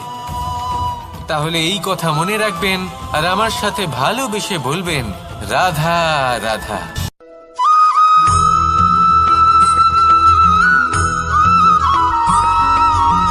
এই সংসারে সব থেকে বড় ব্যক্তি কে? আপনি বলবেন, এ কেমন ধরনের প্রশ্ন? কিন্তু এটা হলো সব থেকে উচিত প্রশ্ন। কেউ এর উত্তর দেবে যে সেই মহাপ্রতাপী রাজা, তিনি হলেন সব থেকে বড় ব্যক্তি, সেই বড় রাজনীতিবিদ, তিনিই সব থেকে বড় ব্যক্তি। আমি আপনাকে জানাই যে সংসারের সব থেকে বড় ব্যক্তি হলেন তিনি, যার সাথে দেখা করলে আপনি নিজেকে ছোট মনে করবেন না। কোনো ব্যক্তি যিনি সবথেকে বেশি শক্তিশালী, আপনি যদি তার সামনে যান তাহলে উনি আপনার অন্তরের শক্তিকে বাইরে বের করে আনবে, আপনার অন্তরের লুকিয়ে থাকা শক্তিকে জাগ্রত করতে প্রেরণা প্রদান করবে। তিনি হলেন বড় ব্যক্তি, তিনি হলেন মহান ব্যক্তি। তিনি নন যিনি নিজের বল এবং ঐশ্বর্য দ্বারা আপনাকে তার সামনে ছোট প্রমাণ করবেন। এবং সেই জন্য মহাদেব আমার আরাধ্য হলেন আমার খুব প্রিয়। কারণ রাজা হোক বা ফকির, কেউ যদি ওনার সামনে যান তাহলে সে নিজেকে ছোট মনে করেন না। আপনিও যদি জীবনে অনেক বড় হতে চান তাহলে কাউকে কখনো নিজেকে ছোট মনে করতে দেবেন না। তার অন্তরে বড় হয়ে ওঠার প্রেরণা প্রদান করুন। আসুন আমার সাথে ভালোবেসে বলুন, রাধা রাধা।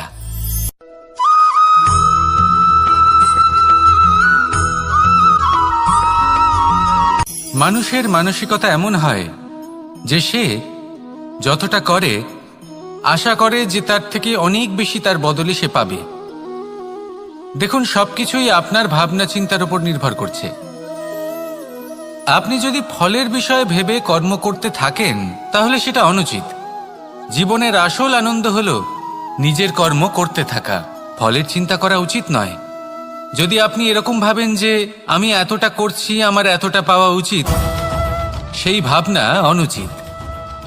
যদি আপনি সেবার মানসিকতা নিয়ে কর্ম করতে থাকেন, কর্মচক্রে প্রবাহিত হন, যদি আপনি এমন ভাবনা রাখেন যে আমি এতটা পাচ্ছি তাই এর থেকে অনেক বেশি আমি কর্ম করব, তাহলে নিশ্চিত রূপে আপনি যতটা করছেন তার থেকে অনেক বেশি আপনি পাবেন। আপনার আশার থেকে অনেক বেশি আপনি পাবেন। শুধু জীবনে অনেক বেশি কাজ করতে থাকুন, ফলের চিন্তা করবেন না। আর মনে রাখবেন, এই ভাবনাই সব থেকে বড় বীজ। কর্মের উপর বিশ্বাস রাখুন। জীবনে যা যা আপনি চান সবই সুখময় হবে। আসুন আর আমার সাথে ভালোবেসে বলুন, রাধা রাধা।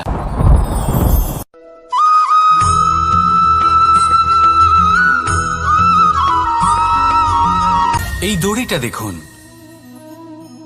ছোট ছোট রেশম দ্বারা তৈরি। এটা সরু সুতো দ্বারা তৈরি হয়েছে এটা, আর এ অত্যন্ত কোমলও বটে।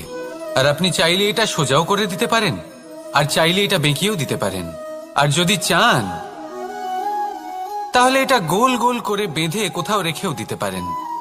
এবার এই কোমল দড়ি যদি কোনো নিষ্ঠুর কঠিন পাথরে বারংবার জড়িয়ে দেওয়া হয় তাহলেও তাকেও কাটতে পারে, নিজের ছাপ ছেড়ে যেতে পারে, সেটার আকারও বদলে ফেলতে পারে। এবার এর কারণ কি? এর কারণ হলো অভ্যাস আর নিরন্তর প্রচেষ্টা। যদি আপনিও চেষ্টা করেন আর নিরন্তর কর্ম করে যান, তাহলে আপনার প্রারব্ধ পাথরের মতো কঠিনই হোক না কেন, তাতে ভাঙন ধরিয়েও আপনি নিজের লক্ষ্যে অবশ্যই পৌঁছতে পারবেন। একটা গুরুত্বপূর্ণ কথা মনে রাখবেন, সুকর্মের অভ্যাস আর নিরন্তর প্রয়াস, এই হলো সাফল্যের মন্ত্র। তাহলে জীবনে এই মন্ত্র আনুন আর আমার সাথে ভালোবেসে বলুন, রাধা রাধা।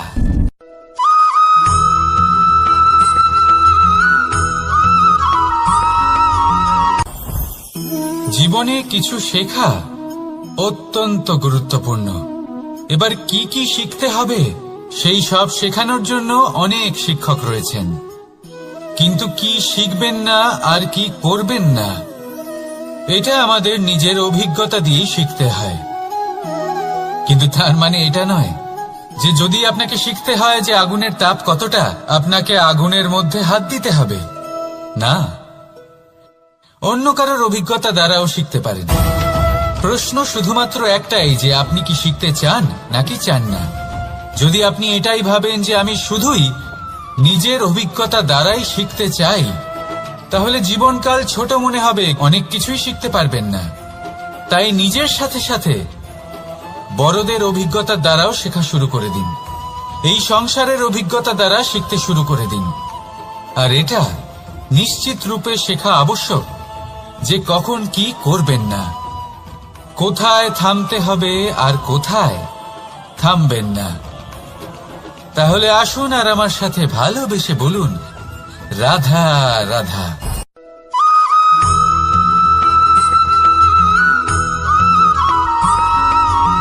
মানুষের একটি সমস্যা আছে যে মানুষ সাফল্যকে মাপতে থাকেন, লক্ষ্যপ্রাপ্তিকে মাপতে থাকেন এবং তার তুলনা করতে থাকেন যে ও এত কিছু পেল আর আমি পেলাম না, ওর কাছে এত কিছু আছে কিন্তু আমার কাছে নেই। এই তুলনা করার জন্য ওনারা দুঃখী হয়ে পড়েন, নিরাশ হয়ে পড়েন। তাই আমি একটা প্রশ্ন করছি যে এটা কি উচিত?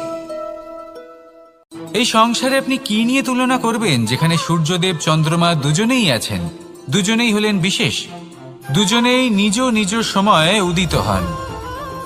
এদের মধ্যে একজন না থাকলে তাহলে আমাদের জীবন কঠিন হয়ে পড়বে। ঠিক সেইভাবেই আপনি যদি একটা বড় রেখা অঙ্কন করেন তাহলে অন্য রেখাটি ছোট হয়ে পড়ে না, সে তেমনই থাকে যেমনটা সে ছিল। আপনার অস্তিত্ব কখনো ছোট বা বড় হতে পারে না। শুধু তুলনা করার জন্য আপনার এটা মনে হতে পারে। যদি আপনি যুদ্ধ করতে চান আপনার তলোয়ারের প্রয়োজন পড়বে। যদি বস্ত্র তৈরি করতে চান এত বড় তলোয়ার দিয়ে কিছুই হবে না, তখন প্রয়োজন পড়বে একটা ছোট্ট সূচের। তাই তুলনা করবেন না, না নিজেকে ছোট মনে করবেন না অন্য কাউকে। সবার সাথে সহযোগিতা করুন, আর যদি তুলনা করতেই হয় নিজের সাথে করুন যে কাল আমি কেমন ব্যক্তি ছিলাম, আজ কি তার থেকে শ্রেষ্ঠ হয়ে উঠতে পেরেছি। ভেবে দেখুন ভবিষ্যতে গিয়ে আপনি কতটা শ্রেষ্ঠ ব্যক্তি হতে পারেন। আসুন আমার সাথে ভালোবেসে বলুন রাধা রাধা।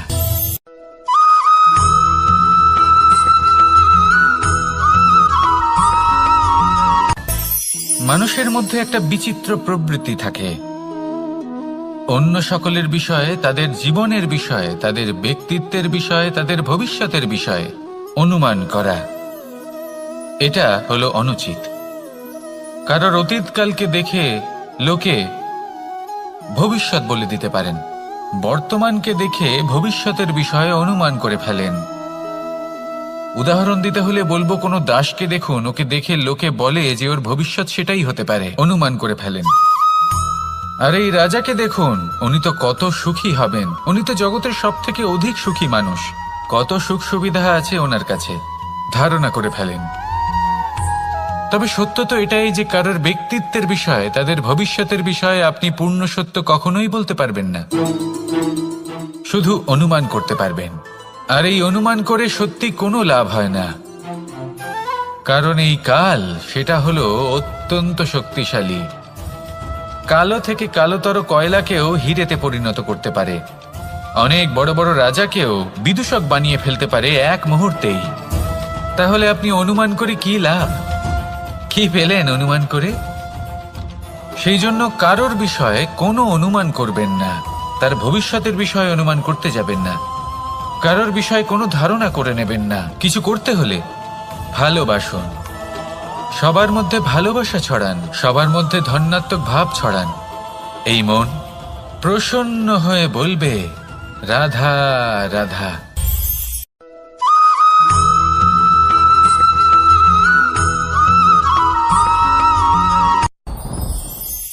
সাথী, সাথী এই শব্দটির ব্যাখ্যা কে কিভাবে করে? মিত্র, সখা, বন্ধু, কিন্তু অর্থ একটাই। তিনি যিনি আপনার সঙ্গী হন আর তিনি যার সাথী আপনি হন। এবার সব থেকে বড় প্রশ্ন হলো এটাই যে তিনি কে হতে পারেন যাকে আপনি আপনার সাথী বলে মেনে নিতে পারেন, নিজের সখা, নিজের মিত্র, নিজের বন্ধু মেনে নিতে পারেন। আপনার সাথী হলেন তিনি যিনি দুঃখের সময় আপনার পাশে থাকবেন, আপনার হাত ধরে থাকবেন। আপনার সাথী হলেন তিনি যার হাত আপনি নিজের সুখের দিনে ধরে থাকবেন। সেই সাথীরই হাত ধরুন যিনি দুঃখে সবসময় আপনাকে সাহায্য করার জন্য তৎপর হয়ে থাকেন, আপনার পাশে থাকেন, আর যাকে সুখের দিনে আপনি আপনার সাথে রাখতে পারেন। আর যখন আপনার সাথে আপনার এই সাথী থাকবে তখন আপনি এটা বুঝবেন যে যখন জীবনে দুঃখ আসে তখন এই দুঃখ কমে যায়, সবার মধ্যে ভাগ হয়ে যায়। আর যদি তখন সুখ আসে তাহলে সেটা সবার উপস্থিতিতে আরো বেড়ে যায়। এটাই হলো প্রেম, এটাই হলো ভালোবাসা, এটাই হলো সঙ্গ। যেমন সম্পর্ক আমার আর রাধার মাঝে। তাহলে আসুন আর আমার সাথে ভালোবেসে বলুন রাধা রাধা।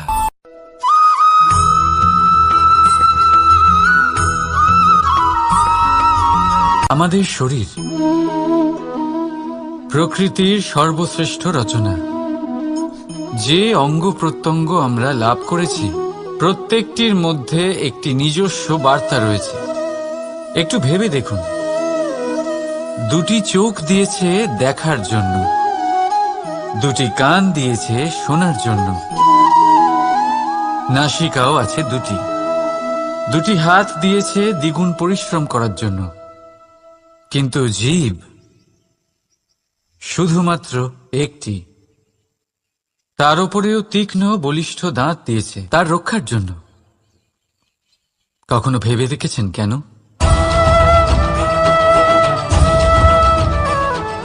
কারণ শব্দ আর শব্দের প্রয়োগ মানুষের সবচেয়ে বড় অস্ত্র, যার প্রয়োগ যত ভেবেচিন্তে করা যায় মানুষ তার জীবনে ততটাই উপরে উঠতে পারে। তাহলে মনে রাখুন, দেখুন, শুনুন আর বুঝুন বেশি, বলুন কম। রাধা রাধা।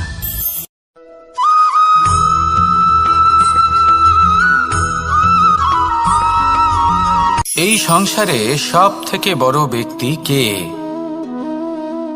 আপনি বলবেন, এ কেমন ধরনের প্রশ্ন? কিন্তু এটা হলো সব থেকে উচিত প্রশ্ন। কেউ এর উত্তর দেবে যে সেই মহাপ্রতাপী রাজা, তিনি হলেন সব থেকে বড় ব্যক্তি, সেই বড় রাজনীতিবিদ, তিনিই সব থেকে বড় ব্যক্তি। আমি আপনাকে জানাই যে সংসারের সব থেকে বড় ব্যক্তি হলেন তিনি, যার সাথে দেখা করলে আপনি নিজেকে ছোট মনে করবেন না। কোনো ব্যক্তি যিনি সব থেকে বেশি শক্তিশালী, আপনি যদি তার সামনে যান তাহলে উনি আপনার অন্তরের শক্তিকে বাইরে বের করে আনবে, আপনার অন্তরের লুকিয়ে থাকা শক্তিকে জাগ্রত করতে প্রেরণা প্রদান করবে। তিনি হলেন বড় ব্যক্তি, তিনি হলেন মহান ব্যক্তি। তিনি নন যিনি নিজের বল এবং ঐশ্বর্য দ্বারা আপনাকে তার সামনে ছোট প্রমাণ করবেন।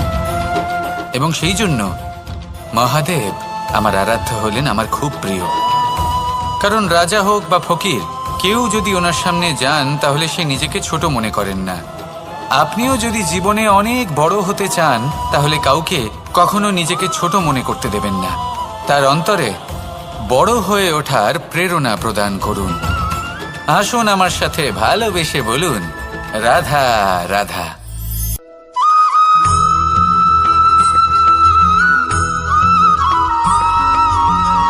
পুরুষার্থ। শাস্ত্রে 4 ধরনের পুরুষার্থের কথা বলা হয়েছে। প্রথম হলো ধর্ম। আপনি কি জানেন এই ধর্ম আসলে কি? আপনার কি মনে হয় ধর্ম আসলে কি? কোনো বিশেষ ঈশ্বরকে মানাই কি ধর্ম বলা হয়? নাকি কোনো বিশেষ রীতি পালন করাই হলো ধর্ম? নাকি কোনো বিশেষ সাহিত্যকে সর্বশ্রেষ্ঠ মনে করাই হলো ধর্ম? না, ধর্ম হলো সেটা যাকে ধারণ করা যেতে পারে। আর ধারণ শুধু সেটাই করা যায় যা পবিত্র। পবিত্র শুধু তাকেই বলা হয় যা নিঃস্বার্থ, যার মধ্যে শাসন করার কোনো ইচ্ছে নেই, যা সরলভাবেই প্রবাহমান, জল এবং বায়ুর মতো। যখন কোনো ব্যক্তি ধর্মকে ধারণ করেন এবং সেই ধর্ম সেই ব্যক্তিকে রক্ষা করে, তখন তাকে ধর্ম বলা হয়। ধর্ম যা রক্ষা করে অহংকার থেকে, খারাপ চিন্তার হাত থেকে। সেই জন্য পুরুষার্থ গড়ে তোলার আগে, ধর্ম পালন করার আগে ধর্মের প্রকৃত অর্থ কি সেটা বুঝে নিন। এটা জেনে রাখুন যে সমস্ত ধর্মের আধার, সমস্ত ধর্মের ভিত শুধুমাত্র ভালোবাসা। আসুন আর এই ভালোবাসার সাথেই বলুন, রাধা রাধা।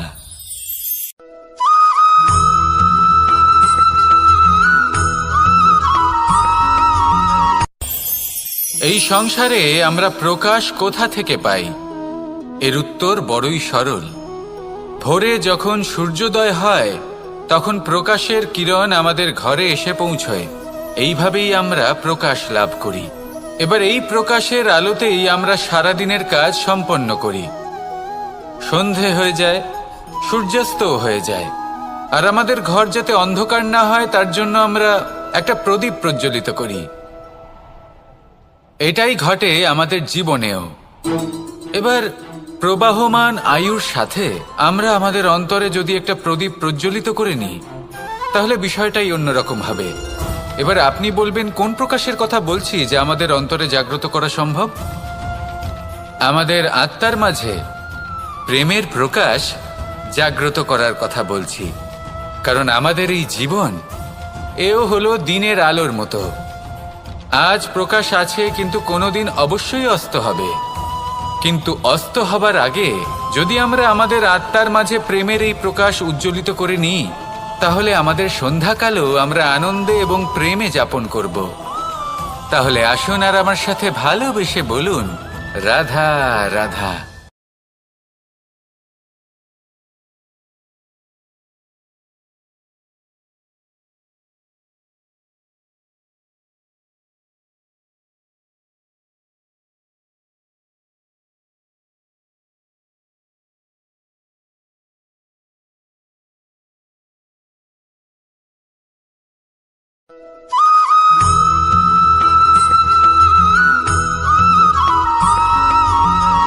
সংসারে আমাদের জীবনে যখন কোনো সুখ বা দুঃখ আসে তার জন্য আমরা কাউকে না কাউকে অবশ্যই দায়ী করে থাকি, তাই না? এই ব্যক্তি আমাদের সাথে এরকম কাজ করেছেন তাই আমার সাথে এমন হলো। ওই ব্যক্তি যদি এমনটা না করতেন তাহলে আজ আমি ওই স্থানে পৌঁছতে পারতাম। সবই আপনার দৃষ্টিভঙ্গির ওপর নির্ভরশীল। আর যদি আপনার দৃষ্টিভঙ্গি এমন হয় তাহলে তা অনুচিত। সত্যি কথা বলতে এই সংসারে ভিন্ন ভিন্ন ধরনের মানুষ আছে। এটা আপনার উপর নির্ভর করছে কিভাবে তাদের স্বাগত জানাবেন। একবার ভাবুন, আমি আমার দুটো হাত সামনে নিয়ে এলাম, দুটো মুঠো খুলে দিলাম। দুই প্রকারের মানুষ আসবেন, কিছু না কিছু দিয়ে যাবেন। এই মুঠো যদি আমি বন্ধ করে দিই তাহলে না কেউ আমাকে কিছু দিতে পারবে, না আমার কিছু যাবে আসবে। নিশ্চয়ই বুঝতে পারছেন এই দুই ধরনের ব্যক্তি কারা এবং তারা কি দিয়ে যান। আমি যদি নিজের মুঠো খুলে দিই তাহলে কিছু ভালো মানুষ আসবেন, আমাকে আনন্দ, সন্তুষ্টি, জ্ঞান প্রদান করে যাবেন, ভালো অভিজ্ঞতা দিয়ে যাবেন। কোনো খারাপ ব্যক্তি যদি আসেন তাহলে তিনিও খারাপ অভিজ্ঞতা দেবেন, যার থেকে আমি শিক্ষা লাভ করব। এই সব কিছু আমি লাভ করতে পারি। মুঠো যদি বন্ধ করে রাখি তাহলে আমি কিছুই পাবো না। দেখুন, এই সংসারে প্রত্যেকের জীবনে এইরকম। প্রত্যেকের জীবনে সবকিছুই আছে, ভালো খারাপ দুই মানুষই আছে। ভালো অভিজ্ঞতা আছে, খারাপ অভিজ্ঞতা আছে। নির্ভর করছে আপনার উপর যে আপনি কি করবেন, এনাদের স্বাগত কিভাবে জানাবেন, কার থেকে কি বুঝবেন, কি শিখতে পারবেন, আর কোন দৃষ্টিভঙ্গি নিয়ে অগ্রসর হবেন। এটাই নির্ধারণ করবে যে আপনার জীবন কেমন হবে। আসুন আমার সাথে ভালোবেসে বলুন, রাধা রাধা।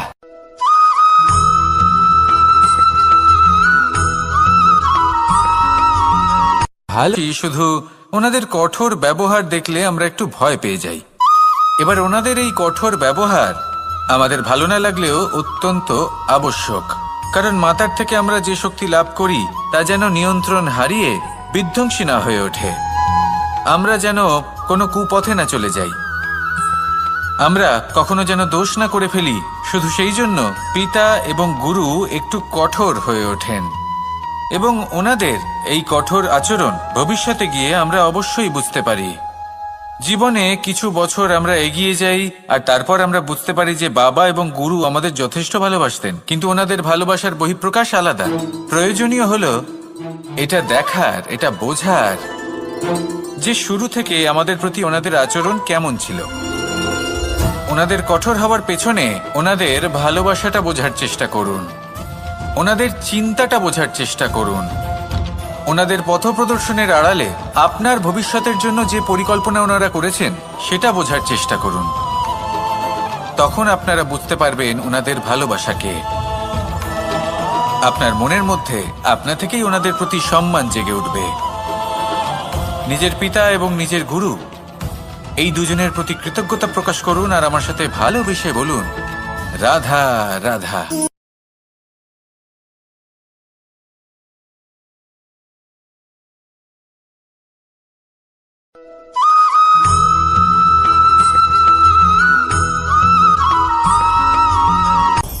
আপনি কখনো পর্বতের শিখরে উঠেছেন?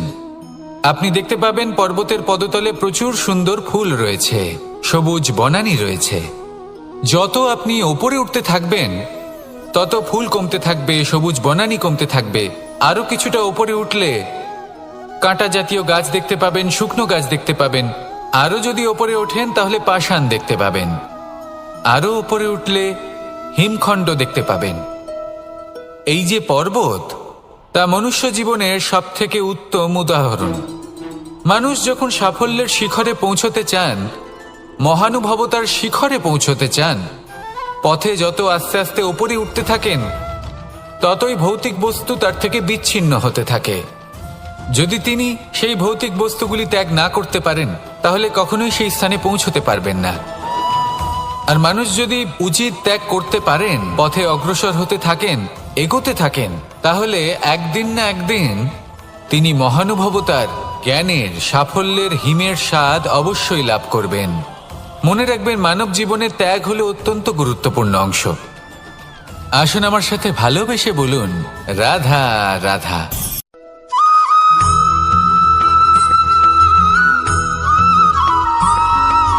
মানুষের একটি সমস্যা আছে যে মানুষ সাফল্যকে মাপতে থাকেন, লক্ষ্যপ্রাপ্তিকে মাপতে থাকেন এবং তার তুলনা করতে থাকেন যে ও এত কিছু পেল আর আমি পেলাম না, ওর কাছে এত কিছু আছে কিন্তু আমার কাছে নেই। এই তুলনা করার জন্য ওনারা দুঃখী হয়ে পড়েন, নিরাশ হয়ে পড়েন। তাই আমি একটা প্রশ্ন করছি যে এটা কি উচিত? এই সংসারে আপনি কি নিয়ে তুলনা করবেন, যেখানে সূর্যদেব, চন্দ্রমা দুজনেই আছেন, দুজনেই হলেন বিশেষ, দুজনেই নিজ নিজ সময়ে উদিত হন। এদের মধ্যে একজন না থাকলে তাহলে আমাদের জীবন কঠিন হয়ে পড়বে। ঠিক সেইভাবেই আপনি যদি একটা বড় রেখা অঙ্কন করেন তাহলে অন্য রেখাটি ছোট হয়ে পড়ে না, সে তেমনই থাকে যেমনটা সে ছিল। আপনার অস্তিত্ব কখনো ছোট বা বড় হতে পারে না। শুধু তুলনা করার জন্য আপনার এটা মনে হতে পারে। যদি আপনি যুদ্ধ করতে চান, আপনার তলোয়ারের প্রয়োজন পড়বে। যদি বস্ত্র তৈরি করতে চান, এত বড় তলোয়ার দিয়ে কিছুই হবে না, তখন প্রয়োজন পড়বে একটা ছোট্ট সূচের। তাই তুলনা করবেন না, না নিজেকে ছোট মনে করবেন, না অন্য কাউকে। সবার সাথে সহযোগিতা করুন, আর যদি তুলনা করতেই হয় নিজের সাথে করুন, যে কাল আমি কেমন ব্যক্তি ছিলাম, আজ কি তার থেকে শ্রেষ্ঠ হয়ে উঠতে পেরেছি। ভেবে দেখুন ভবিষ্যতে গিয়ে আপনি কতটা শ্রেষ্ঠ ব্যক্তি হতে পারেন। আসুন আমার সাথে ভালোবেসে বলুন, রাধা রাধা।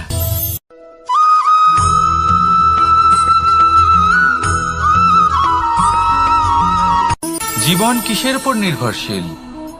ধনের ওপর, বৈভবের অনুভব যদি আপনি করতে চান তাহলে তা পাবেন শুধু একতার দ্বারা, সংগঠনের দ্বারা। যদি আপনাকে উদাহরণ দিই, নিজের এই হাতটাকে দেখুন, 5টা আঙুল রয়েছে। কোনো একটা বস্তুকে নিজের একটা আঙুল দ্বারা তুলে ধরার চেষ্টা করে দেখুন, বড়ই কষ্ট হবে। তখন আপনি বুঝতে পারবেন যখন এই 5টি আঙুল একত্রিত হয় তখন কোনো কাজ কতটা সহজ হতে পারে। এটাই হলো শক্তি, একতার। সব থেকে ভালো উদাহরণ যদি আপনাকে দিই তাহলে বাঁশি। এই বাঁশি থেকে অত্যন্ত মধুর সুর নির্গত হয় যা সবার মন প্রসন্ন করে দেয়। এই কথা সত্যি, কিন্তু এই বাঁশি আমি একটা বা দুটো আঙুল দিয়ে বাজাতে পারবো না। আমাকে প্রত্যেকটা আঙুল ব্যবহার করতেই হবে, তবেই এর থেকে মধুর সুর নির্গত হবে যা সকলকে প্রসন্ন করবে, ঠিক কিনা? ঠিক এইভাবেই যদি আপনি চান যে আপনার জীবনরূপী বাঁশি থেকেও মধুর সুর নির্গত হোক বা সবার মনকে প্রসন্ন করে তুলুক, তাহলে আপনাকেও জীবনে একতা নিয়ে আসতেই হবে। আপনি একাও কর্ম করতে পারেন, পথ চলতেও পারেন, সামনেও এগোতে পারেন, সাফল্যও লাভ করতে পারেন। কিন্তু যখন সকলে একসাথে এগোবেন, সেই পথে চলবেন, সেই কর্মই করবেন, তখন লক্ষ্যে অবশ্যই পৌঁছবেন, সাফল্য অবশ্যই লাভ করবেন। কিন্তু সেই সাফল্য এবং তার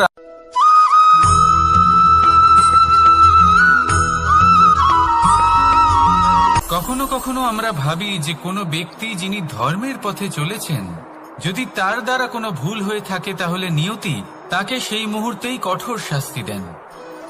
কিন্তু সেই সব মানুষ যারা সংসারের সবথেকে বড় অধর্মী, বহু নিকৃষ্ট মানের কাজ করেন, তাদের নিয়তি অনেক সুযোগ দেন। তাদের নিয়তি এরকম কঠোর প্রহার করেন না। এই ভাবনা কখনো না কখনো মনে আসেই। ভেবে দেখুন কেন।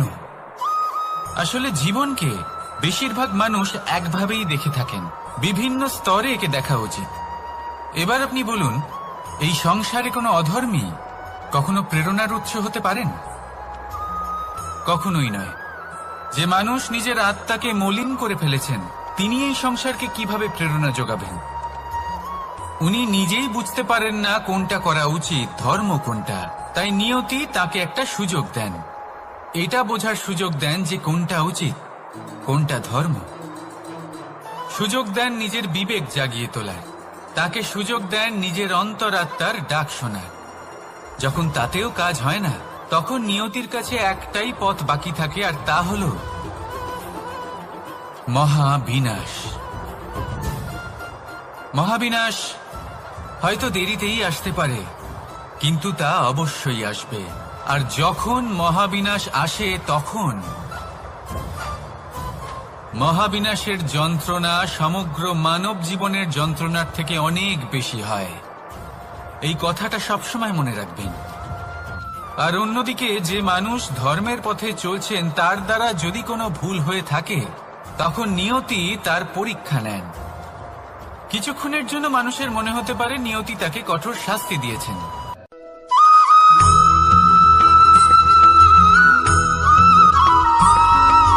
প্রত্যেক মানুষ নিজের জীবনে হীরক তথা হিরে এবং দর্পণ এই দুই দেখেছেন।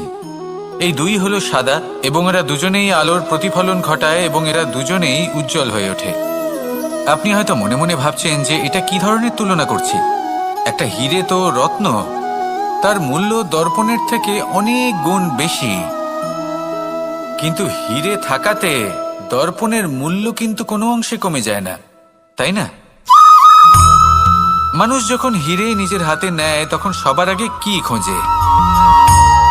দর্পণ, যাতে তার মধ্যে দিয়ে দেখে সে বুঝতে পারে যে সেই হিরে আদৌ তার শোভাবর্ধন করছে কিনা, তাকে ভালো দেখাচ্ছে কিনা, প্রসাধনের জন্য সেটা ব্যবহার করা ঠিক হবে কিনা। অর্থাৎ হীরের উপস্থিতিতে দর্পণের গুরুত্ব কম হলো না, দর্পণের কারণে হীরের মূল্য বোঝা গেল। আমাদের জীবনেও ঠিক এরকমই ঘটে। আপনারা যদি সংসারে নিজের আশেপাশে দেখেন, এমন অনেক মানুষ দেখতে পাবেন যারা নিজেদের ক্ষেত্রে মহান স্থানে পৌঁছেছেন, নিপুণ এবং শ্রেষ্ঠ হয়েছেন। আর তাদের মধ্যে আপনার নিজের মনে হয় যেন আপনি তাহলে নিজেকে ছোট মনে করবেন না। আসুন আর আমার সাথে ভালোবেসে বলুন, রাধা রাধা।